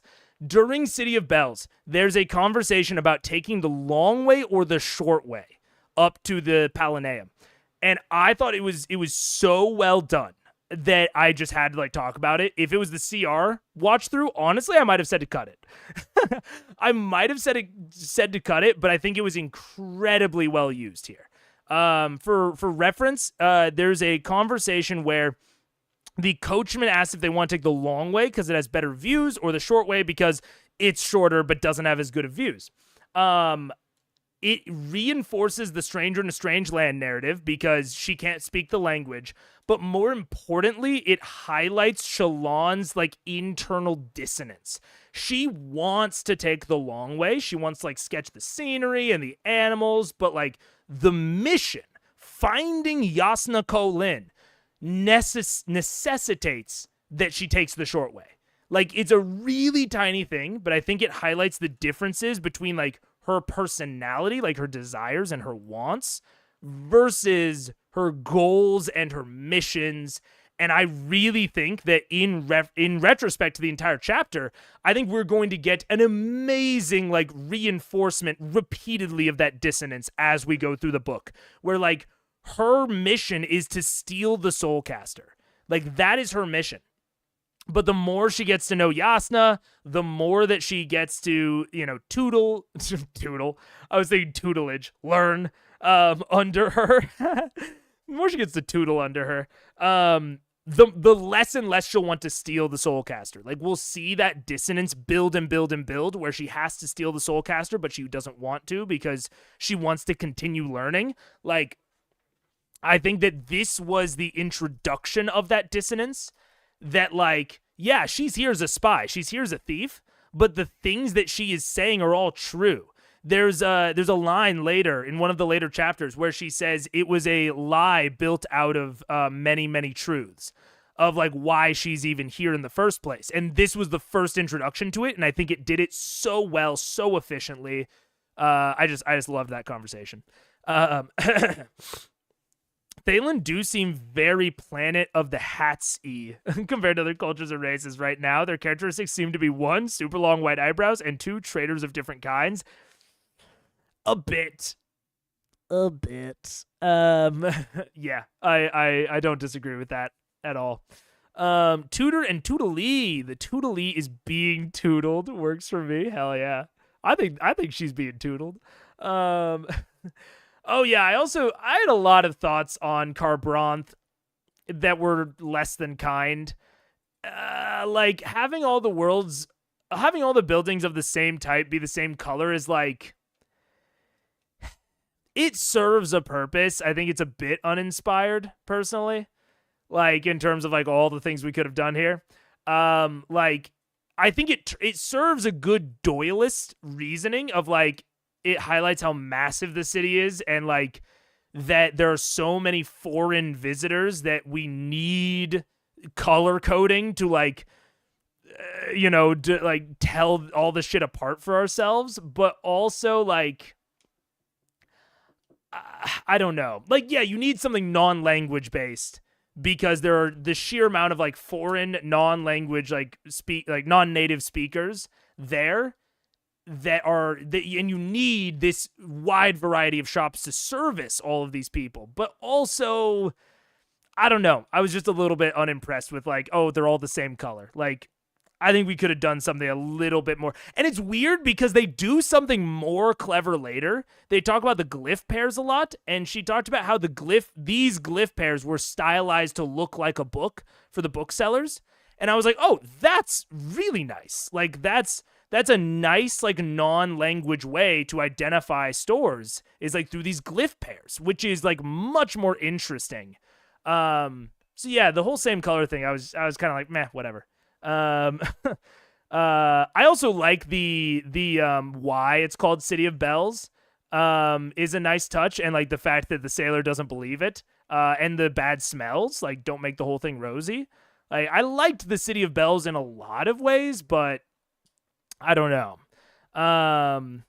Honestly, I grasped immediately onto the fact that the Thalen were distinct due to the unique eyebrows, but once I heard that they were feet long or whatever, it just felt silly. Yeah, I don't know. We'll see. I don't know how I feel about the Thalen eyebrows. Like, they're very interesting ways to draw a new fantasy race, but I don't know how much I like the eyebrows yet. We'll definitely see. Yeah, I have also built up this supposed plot for myself. I want a mentor-disciple relationship with betrayal between two women and will be disappointed if it's something else. It's hard. I mean, that's like part of, reading these sorts of books, especially in a harder magic setting, is like you're supposed to be predicting the plot pretty constantly. So I don't think it's like out of touch or like beyond reason for you to do that. We will definitely see if that's the plot. I feel like that's what the plot is going to be, but we'll see. I've read a passage about eyebrows like 10 times because I didn't want to believe. Also smells. That's true. Also, okay, maybe a bold statement. I don't like the currency. I think it's interesting. Like, I think it goes back towards, like, the theming of the world. It's interesting, but I think it's just too complicated. Like, the size matters. They can be infused or not infused. Like, the type of gemstone matters, but, like, type and size work together to describe it all. Like, I really don't think, unless I have a guide next to me, that I will ever intuitively understand the currency system. And I think that that's bad, primarily because one of the core and central plots is Shallan's house running out of money. Like, you didn't trade marbles as a kid? Yeah, but like, I wouldn't have based my entire economic system on marbles. I don't know. It's if it wasn't so tied into her plot line. Like when she talks about spending 10 whole emerald bromes for all of these books in chapter, I think 9, Heretic, I'm like, oh no, oh no. No, not 10. Like I don't know what the fuck that means. When he talks about it being 4,000 sapphire clips, I'm like, sure. What is that, like, to get entrance into the library? Like, I have no frame of reference for what that means or what type of economic troubles they're in, because she seems to throw around money pretty well. Doesn't seem like she's that poor. But also, the entire plot is because they're losing money and they're going to, like, default on all of these debts. Now, we can imagine that the debts are probably so ludicrously large that, like, on a day-to-day basis, it doesn't, like, there's no way that you could probably, like, put a huge hole in that. But also, when we get to the part where she's, like, hesitant about spending money, that sort of conflicts with that. Of like, okay, she couldn't spend enough to probably affect her overall house debt. But also she's nervous about spending money. But also she has more than anyone else has, except for people like Yasna. So it's a whole kind of mindfuck that I wouldn't mind at all if it wasn't so integrally tied into the plot and like actively motivates character decisions. I found the currency and magic tie-in charming, but then I have zero expectation of fantasy economic systems ever making sense. I don't even care if it makes sense. I just want to understand it. Like, I want to have a good understanding of how much things are relatively worth, like, relative to each other. Like, when she's nervous, like, when she doesn't want to pay 4,000 sapphire whatever to get into the, like, the library, I don't understand why. Like, when she's haggling over the books, like, when she's nervous about 10 emerald bromes, I don't understand why. Well, like, and I think that, like, those scenes aren't meant to do that, but it really detaches me from her overall motivations. Which I'm already detached from for several other reasons, right? So it's just like I have a really easy time empathizing with Kaladin, someone who is going through something I have never even gotten close to going through. But Shallan, who is just like in a city discovering new things, like, yeah, she's super wealthed out, but like she's not doing that many crazy rich person things. Like, she's, like, taking tests and, like, and, like, learning about things. Like, those are some things that I should be able to relate to more easily, but I have so much trouble doing it. And I think the currency system is at least a small part of that. Genuinely rich people are rarely cash poor, no matter how many millions they owe. That part made sense to me. Well, yeah, that's my problem, is that she's not cash poor, but also is worried about spending her cash. Like, that's, like, kind of the core part of this, is, like, I don't understand what is a ridiculous amount of money versus a reasonable amount of money. Like, even in something like Mistborn, it was just denominations up and down. It was just like, okay, it's like a clip, a boxing, a thing.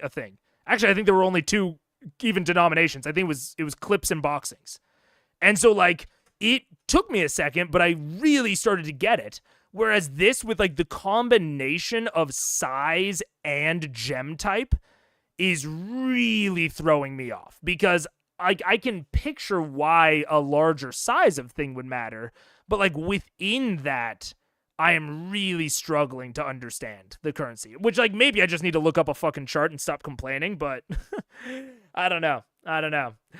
I also thought it was cool that they used their money for light, but very strange. There's no better way to light places than to leave legal tender lying around. Yeah. It really seems like, yeah, a lot of the currency is interesting, and like the fact that it can be used for soul casting, which does give it inherent value, which is interesting. But like it's almost too valuable to use for currency. Sort of like the lighting thing. Like that is, I think, like, yeah, their currency seems too useful. Like, even if we don't consider something like fiat currency, like the dollar, if we consider older currencies, they were like done with shells and precious like stones and whatever. Like, our currencies have rarely been actually useful because then like they would disappear. Like, okay, this is actually like a really important concept that I didn't really think about until this time. Like, deflationary economies are really bad. Like, one of the reasons that like fiat works and why gold works is because like you didn't spend gold. Like, occasionally you would like maybe like work in a gold coin into a piece of jewelry or something, or you would melt it down, but it was very rarely used for something outside of being currency. Because if you use your currency for things that are non-currency related, you are destroying currency and like not keeping it around. And therefore, like, you might get into a deflationary economy standpoint where like people don't want to use their currency as currency.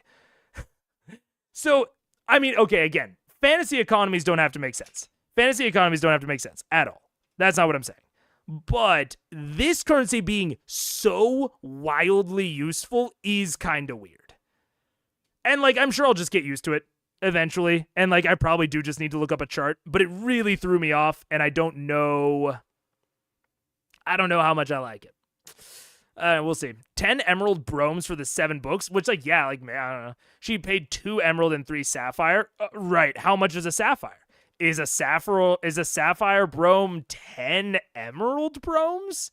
Or was she paying sapphire clips? Like, I don't even understand how much less that is, except for like relatively. You know what I'm saying? So it's just weird. Chandeliers are and were often silver, and rich people plated stuff in gold, but they very rarely like melted down their gold in order to do that, right? They either spent the gold on stuff or they made it into currency.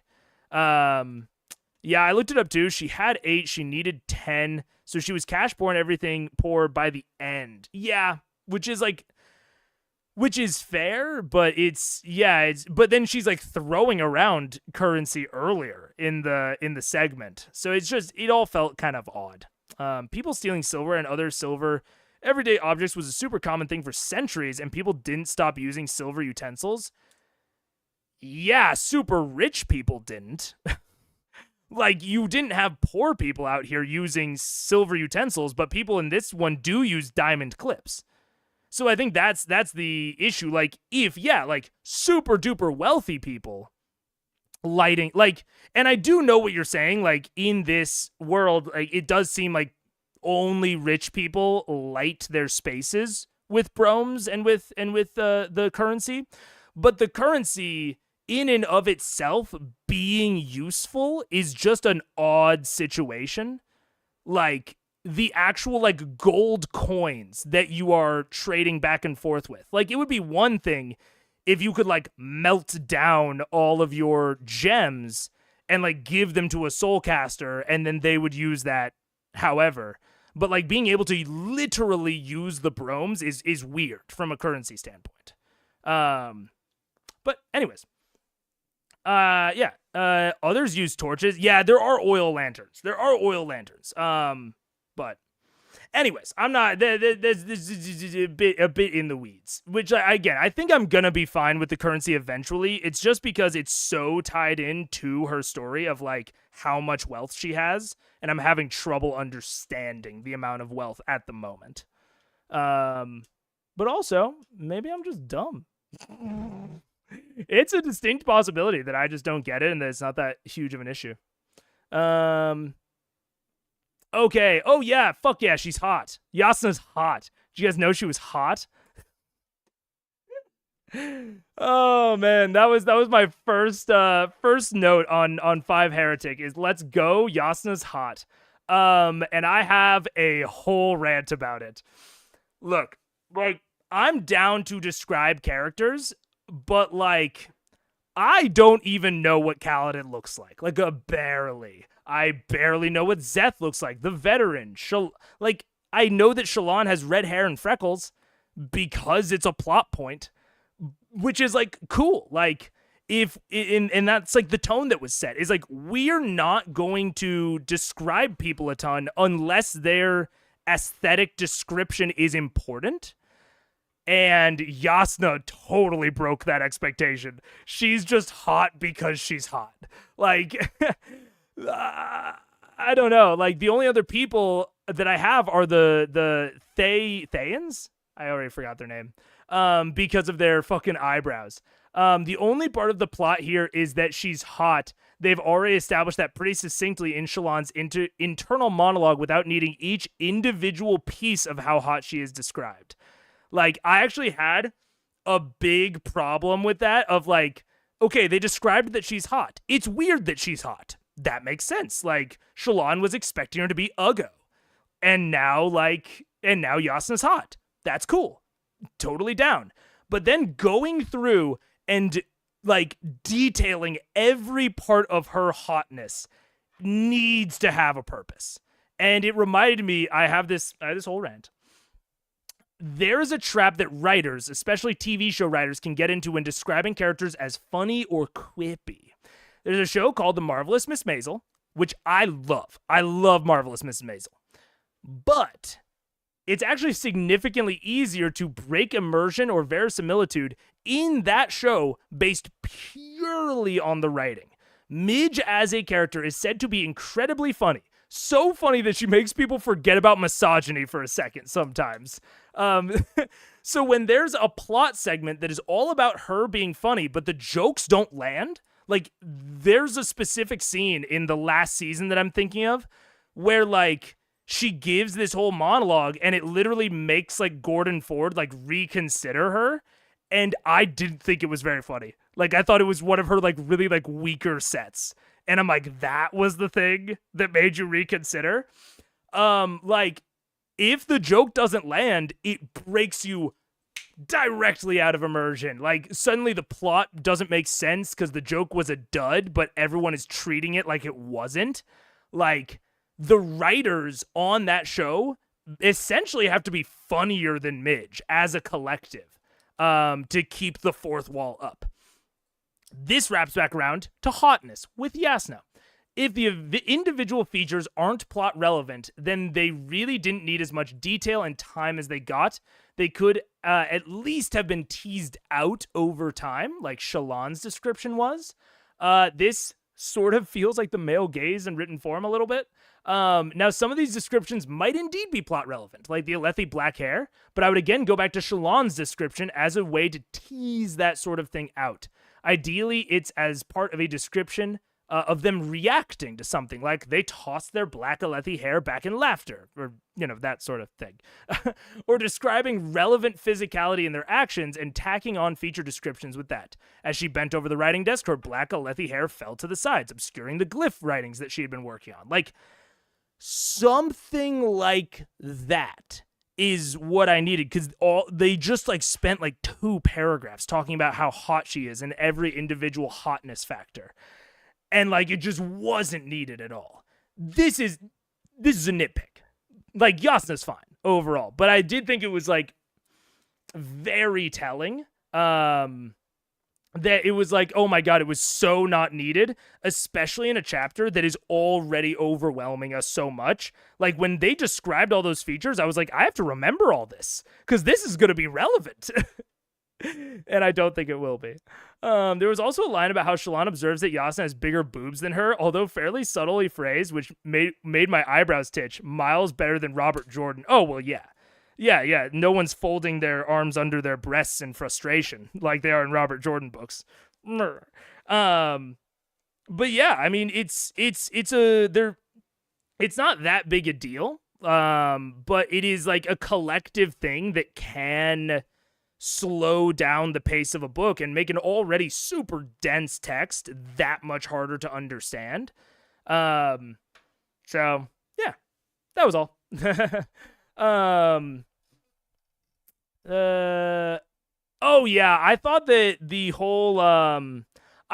whole interview was like felt like a bit weird and contrived, like in the moment at least. In retrospect, it kind of makes more sense, but I don't know. Like, I think that, and I wrote down, I think this sort of test or interview should play largely on things we already know, reinforcing their usefulness, like Slumdog Millionaire style, and progressively interspersing new information within it, partially about the POV character, but even more about the interviewer. Otherwise, it runs the distinct feeling of feeling like a contrived lore dump.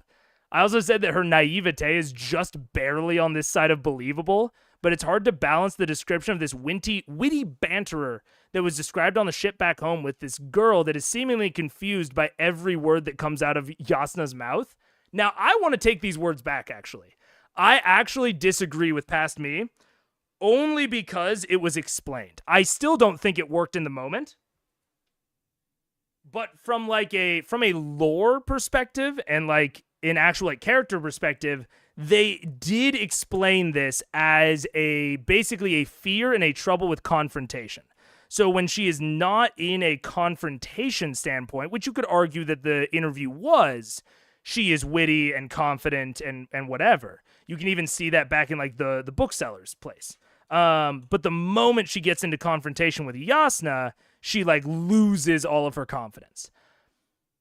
I think it barely worked in Five Heretic, but in retrospect makes more sense. And Yasna's harshness, Yasna's whole personality, I am confident will work in the end, but it just made their whole like chapters really exhausting. And they actually lampshade it in the book. Like later, when Yasna eventually does accept her, she's barely even excited. Like Shallan is barely excited that she gets this wardship because she's talked about how her emotions have been yanked around so much with this. Like she's gotten such emotional whiplash, and we have too as the readers.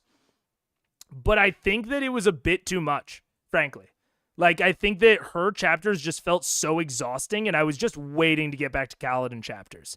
Even though her chapters could have been heavily intriguing, and I think they were at the same time, but they were just mostly exhausting to read through, I thought. Yeah, I don't know. It felt extreme. And I think the really hard part was like, and I talked about it here, I suppose the reason this feels a bit odd to me is because I don't have an amazing idea of the politics of this. Obviously, Shallan is enamored, and we have been exposed to things from a largely Alethi perspective, but it's sort of unclear how dominant the Alethi are in geopolitics and how important Yasna actually is outside of Shallan's perspective. A lot of these leaders seem closer to warlords than traditional kings and queens of feudal Europe. Fuck, Szeth only has to go past 2 or 4 guards before he's at the king's chambers. And Yasna is actively dealing with someone called a king that only controls a single city. On the other side, Shallan is a princess of what seems like a solidly notable Vaden house, and Yasna is a princess of the main Alethi house. That's probably 2 or 3's degree of separation at most, and Yasna's a heretic, and the Alethi nobility are a bit in flux since their king got fucking murdered. All of it is to say, it's hard for me to determine how deferential and tolerant Shallan should be to this person. She is being super deferential, but I can't tell if this interaction is supposed to tell me that Yasna is a dick, or if it's supposed to tell me that Shallan is reaching above her station. I don't have a good enough understanding yet to understand that relationship. And I think that by the end of the part, I've kind of gotten that relationship. But I think a main problem with this is that a lot of things feel out of order. I think we needed a bit more from Kaladin, like talking about the glove beforehand, maybe even his like foreshadowing thing of his like surgeon days before we got too into her stuff. It felt like the plot and the pace suffered from a desire to have them be every other. Like, it felt a lot of times like things that would have worked if they had just like swapped a Kaladin and Shallan chapter, like, didn't. But then they worked in retrospect. Like, at the end of this part, I'm pretty solid on everything. I'm solid on people's motivations. But like the actual process of reading it was very confusing, and things were only making sense like a chapter later. So yeah, it was very interesting. I'm sure some women have boob envy some of the time, but I know for a fact that not every breast haver thinks about that concept. I mean, yeah. It's yeah. I don't know that it was yeah. That was a weird part. And maybe a different crowd growing up with brothers and less educated people making her more comfortable on the ship, potentially. Like and that's why, like, again, you know, I kind of get back to like, I think it ultimately made sense, but I needed more. So like talking about the confrontation part, I needed more about her father's temper and about him yelling at her. Like, that didn't need to come later. That could have come earlier during her initial City of Bells excursion, when she like overhears someone yelling and like involuntarily tenses up. Like, we could have gotten more foreshadowing of it through like lesser stakes stuff that could have made the argument feel a little bit more natural. And her reactions during it a little bit more natural. Like, yeah, when she's on the ship, when she's around people, it's fine. But when she's around like people of higher stations, it's less fine. Maybe even someone of a higher station than her, like bumping her in the street and like, you know, yelling her down and her like kowtowing before they realize that she's actually higher ranked than them. Like, that could have been a really nice scene for us to understand that she's just deferential in like all terms. Rather than, you know, again, it was just like for me, it was a problem of ordering rather than the actual content that was in it. I'm very curious about Yasna. I hope we don't have to wait too long to find out more. I think with her getting, I think that that'll be a lot of part 2, is because part of Yasna's whole deal was that she was accepting Shallan not only as a ward, but to actively help with Yasna's studies. I assume that she's going to be sketching things for Yasna. And so I think that we're going to get a lot of Yasna lore during that. The fact that they don't use terms like Duke or Earl is confusing. I think they have different levels, but are all called King, totally.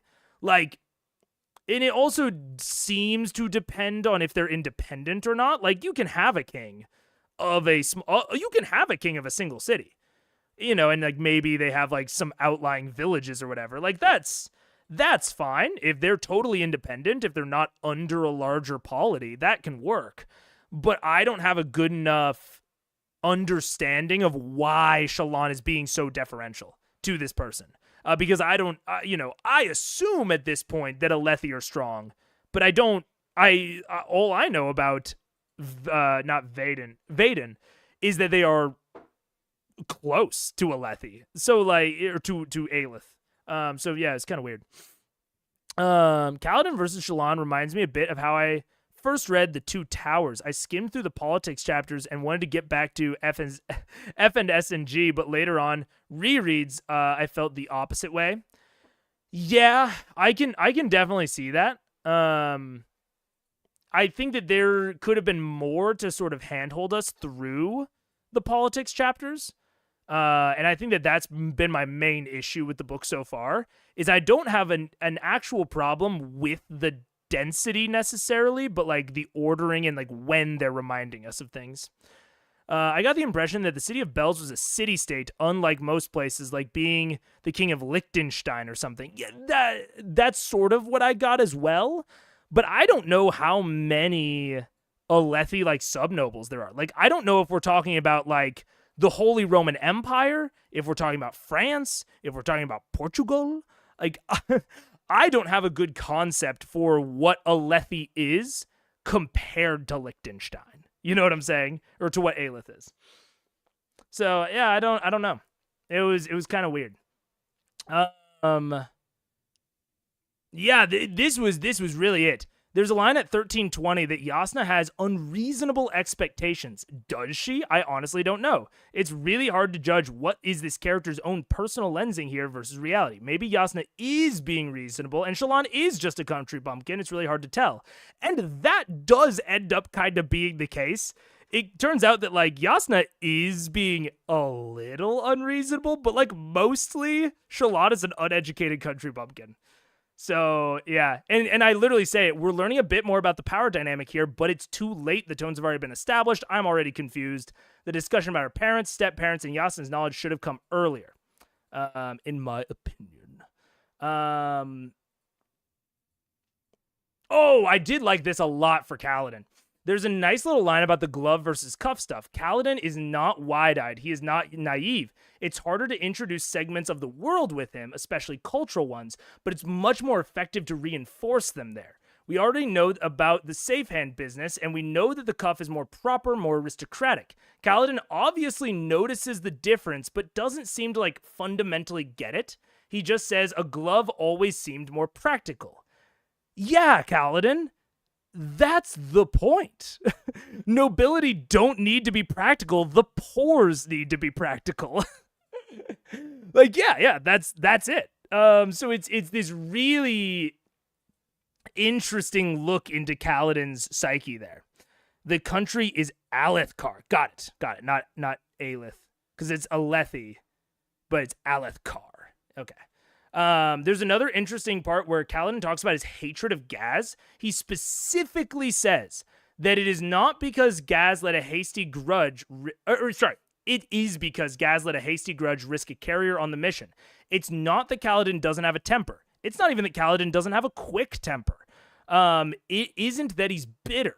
This is like reinforcing his practicality. If someone else is being practical, his temper doesn't flare. He only dislikes Gaz because he's risking the mission. I thought that was amazing characterization of Kaladin in Bridge 4.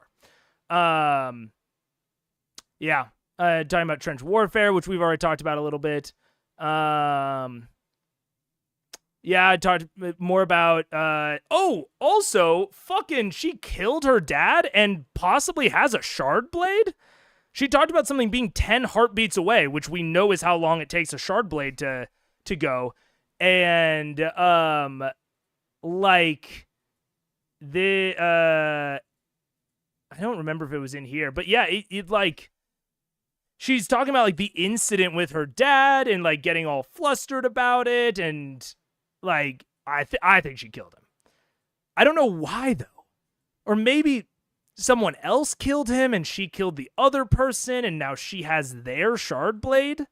Like, essentially the opposite of what happened with Szeth? I don't know.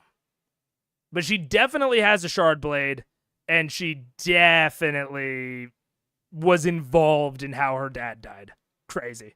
The religion is Vorin. Alethkar, Yakaved, and Kharbranth are all Vorin kingdoms. Right, because they're... And there's a fifth one that she saw a book about, because she thought that there were 4, but there are actually 5 question marks sometime in the past. I don't know. Vorinism, rather, with Vorin as the adjective. Right. Yeah. Yeah, very interesting. Very, very interesting. Also, her memory's not normal. Like, it was really talking a lot about, like, her hands acting of their own accord, her memorizing shit. Like, it feels a bit more than protagonist powers. You know what I'm saying? Like, it feels like there's something deeper going on with her memory and her sketching. And I think that Yasna realized that. I think that's one of the ultimate reasons that she took her on, is because Yasna understands that it's not just that she draws good. Like, Yasna was there when in the scene where she drew of Yasna was there, and I think that she probably saw something in the drawing that like made her like not suspicious, but I think that Yasna has an inkling of like what her magic is. And Vaden are the most religious. Brother Kabzel did mention that. Brother Kabzel was talking about how the Vaden are much more like the most traditional of the Vorin. Trauma memory, muscle memory. She's a cyborg. I think she has magic memory powers. I don't know. We'll see. Yeah, it's really hard to tell if all this drawing stuff is poetic language or lore shit. Also, I'm so sad. Kabzel's hot and cool and nice, but I think he's an assassin. Oh. Which sucks because he's hot and cool, but I think that's why he didn't wait for Yasna. I think he was like coming around when he thought that she wouldn't be there. And that's also why he was like digging into like what her affiliation is with Yasna to figure out if he should kill her or not. I think he's an assassin. Oh, poor Kabzel. and I think, okay, prediction time. I think that the first time that she summons her shard blade is going to be because Kabzel is in the middle of trying to kill Yasna, and he somehow like disconnects the soulcaster.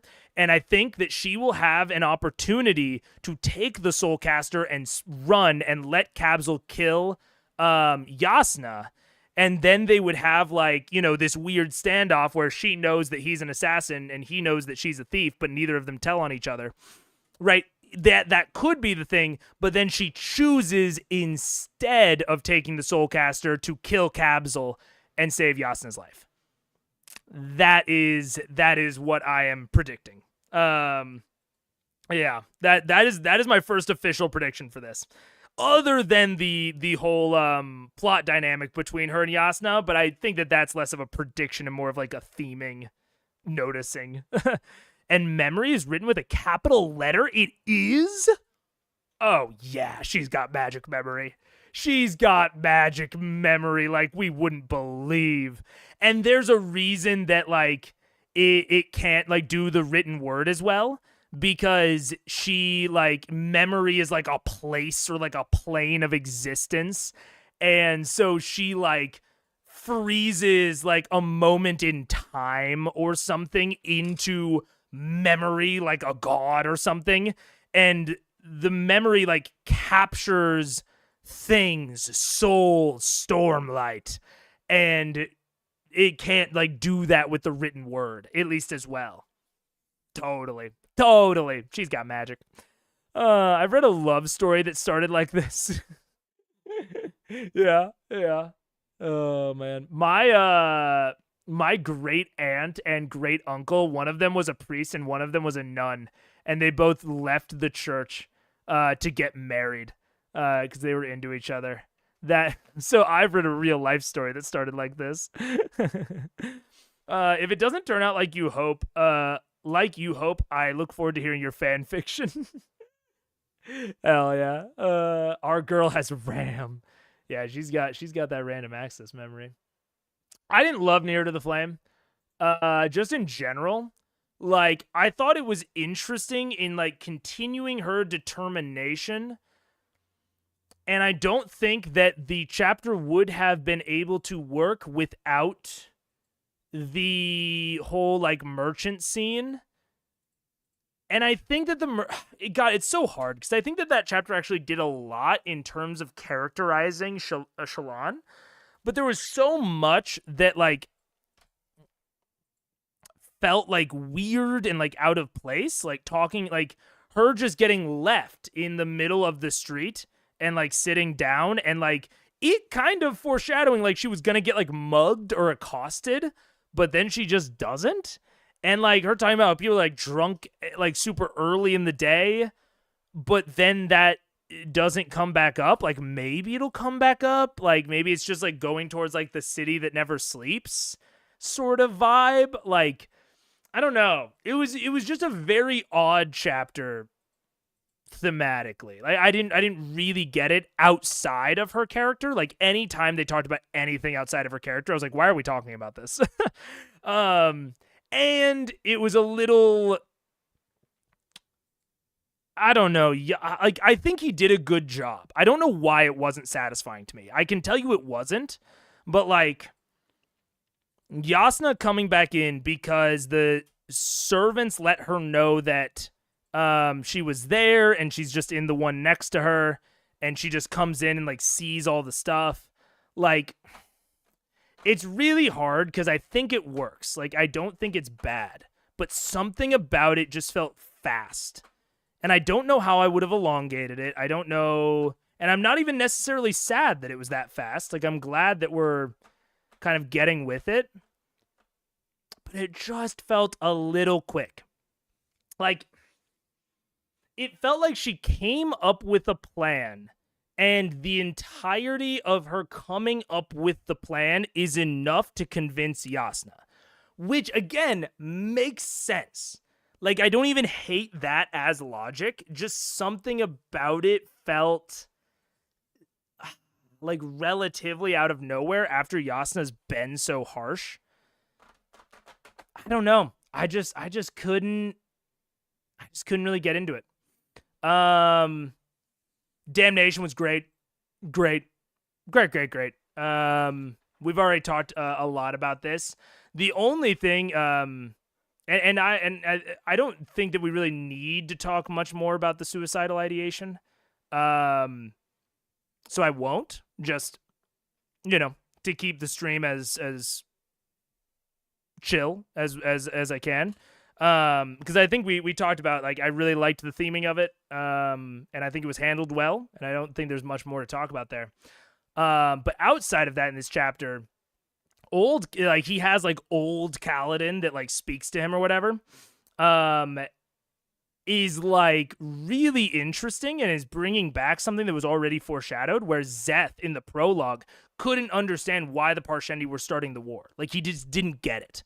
And it seems like there's like some deeper plot to like specifically just send people to their deaths. Like, why is there no arrow shield? Why don't you have people in front of it with shields just like running in front? Like, there is something really deep going on here that is not just them being stupid, but we don't know what that is, which is so interesting. I'm also wondering, the Windsprint has been following him for a long time. I'm honestly wondering if maybe Kaladin isn't even magic, if he just like attracts Spren, and like that's why he's so good at things. I don't know, because the only time that we've heard him potentially doing a lashing, or at least that we thought was a lashing, was when he was in the battle, and it talked about like the wind like flitting around him or something, like he was controlling the wind. But I'm wondering if that was just the Windspren, and if maybe like the Spren business is just like what is his power. I don't know, which would make sense with like him being lucky, because Spren are invisible to most people, including the people that are attracting them a lot of the time. I think Syl also said at this point that she started losing her identity and memory when not near Kaladin. Yeah, she was like, when she went out to go and get the leaf, she was like, I could barely, like, I felt myself losing myself. So it's like, there's something unique about Kaladin and the Spren that might be separate from lashings entirely. I don't know. That was very interesting. And the last thing I want to talk about was in 11 with droplets.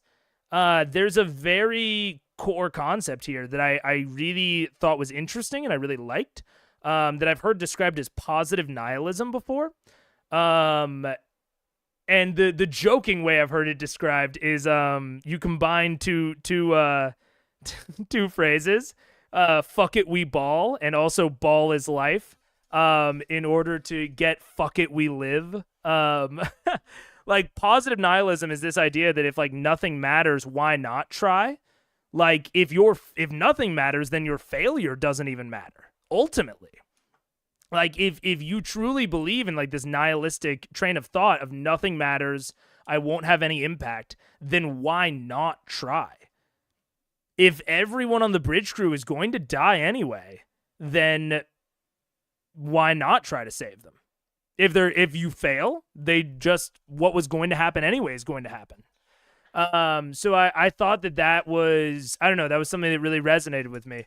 That I liked the spren specifically invoking. It felt like something nice, like for a wind spren that's just like so flitty and is so like the wind spren itself is a very thematic image of like this thing that is made out of wind, you know? And for her to like, you know, it's very free. It can go wherever it wants. It just goes where the wind takes it. It doesn't really care. And it can say like, yeah, nothing matters. Like, I don't care about anything, but like, okay, why not try? If it makes you better, if it gives you a purpose, why not do it? Which I thought was really cool. Syl, the spren, sort of seems like oh yeah. Also, they were talking about like when he got happier, like when he's talking about like this internal flame reigniting of responsibility, that Syl looked brighter. It like that she looked more alive and vibrant. So I'm wondering if, again, like it seems like Kaladin almost has like an aura that like affects the spren, which is very interesting. And a lot of the times when we've heard spren talked about, they've been through Kaladin's eyes. It hasn't been exclusively.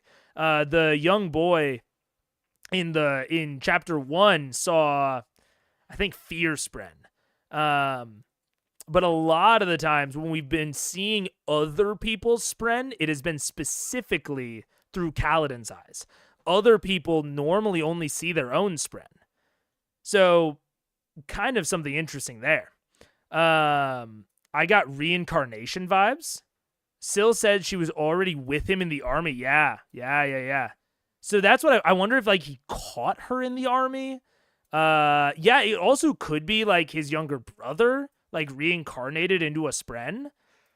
There's a lot that could go. I don't really have enough information to make a real prediction about that, but it's very interesting.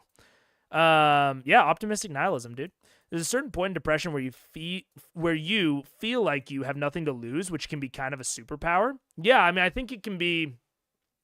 I like, you know, optimistic nihilism a lot more because there's certain types of nihilism, you know, that's like nothing matters, so I'll do whatever I want, and it is an excuse to act selfishly. And like nihilism's a really dangerous philosophy because you can kind of justify doing whatever you want.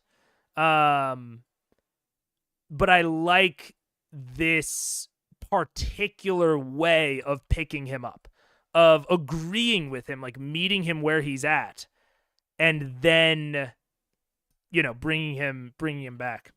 With that, Zeth also sees other people's spren. That's true. So maybe it's something with like Stormlight. I don't know. So that is basically where my big notes end. For the next one, I'm probably gonna try. I'm gonna try to keep up a better watch schedule so that I can take more consistent notes, but I'm also gonna try to take less notes than I did at the beginning, and try to have a more consistent and cohesive package for the actual stream. But yeah, that was cool. That was fun. As someone actively fighting depression, it is a way to move one foot in front of the other. Absolutely. It is like the way that I've always described one of the feeling, like the way that my or the main like feeling, the main like symptom of my depression is that I feel like I'm in the middle of an ocean and I'm not at risk of drowning. I'm just floating on top of the waves. And I can see things all around me, cruise ships, islands, beaches, whatever. And I try to swim towards them. And no matter how much I swim, I can never move. I can never get there. They're always the same distance away. And so it feels better to just float. And optimistic nihilism is a way to, kind of break through that, get past that. Of saying like, okay, like if you're not going to drown, why not swim? And yeah, I think it's a good mentality for me personally. So yeah, I liked seeing that at the end there. Off topic, but on Kaladin chapters, I appreciate aggressive anti-war sentiment. It is very like it reminds me a lot of Pink Floyd's The Wall, strangely enough. Of like, there's this very big sentiment, and I can say as someone who was in ROTC for 2 years, planning on joining the military, and didn't even leave of my own willingness, kind of like Kaladin. I got medically DQ'd. There's a really I really vibed with Kaladin's sentiment of like wanting to go and protect people, and like feeling like that was like the way to help people instead of being a surgeon. And yeah, I thought it was a really good plot line with him and his dad, and with the realities and the horrors of war being imposed upon him, especially, back in these like feudal times, where, he gets into Amaram's army, and we see that through the young POV character in the first chapter. They get into Amaram's army, and they're immediately like, this is nothing like the training. And Kaladin just keeps saying, it'll be different. It'll be different in the Shattered Plains. Like, that's what they always think. And then he gets there, and he's like, oh, it's not different. In a lot of ways, it's worse. And so, yeah, it was very, very, it was very aggressively anti-war. Again, reminded me a lot of The Wall, which was cool. Yeah. Yeah. Yeah. Yeah. And I mean, yeah, I don't know. It was a very interesting first part. I agree, just Mustang, hang in there. It gets better, it can get better. And yeah, that was a strong opener that I don't think pulled its punches or flinched. And I'm excited to see part 2. Yeah. What up, Terrace? You are unfortunately getting in right around the end. I think I'm gonna go pretty quickly here. I have to go and prep. I have Blades in the Dark tonight. So I gotta do my pre-session prep. I also didn't write a session report for my players last time, so I need to go and do that. But yeah. Can you share your notes, Mega? Oh, sure. Yeah. I'll share all my notes. I'll put them in a how do I want to do that? Yeah. I'm thinking if I want to share them directly in the Discord, or if I want to make like a Google Drive that I'll add to over time. I'll figure out a way. I'll figure out the best way to share those long term. And yeah, I'll totally share them. That's a good idea. Thank you. Sick. All good. Have a good one. Yeah. Hell yeah. Appreciate the Euro friendly time tonight. Hell yeah, dude. I really want to do more things earlier in the day. I've said it 100 times. If I could stream during the day, like if my job allowed it, I'd stream Critical Role earlier. I'd start streaming Critical Role at like noon. It's just my troubles, just my luck. But yeah, so that was dope. Yeah, and feel free, if anyone now, if you have any additional thoughts, ideas, feel free to discuss in the book club chat. If you have any things that you think about and wanna talk through, anything in part 1 is fair game now. Anything that we didn't discuss, didn't talk about, we can make threads about. I'm super down. So with that, I will see you all later. I'm going to go make some dinner. And yeah, I appreciate you guys hanging out with me. It was a lot of fun. Next time, again, I'm going to try to have a little bit more consistency in my notes, hopefully a little bit more evenly spaced. I also want to give some more time for chat, like full-on discussions. It's just that this one's already gone a bit long. I wanted them to be around 2.5 hours, 2 hours. So I think we'll end here for this one. And I look forward to seeing you all next time. Sick. Peace out. Have a good day, and I'll talk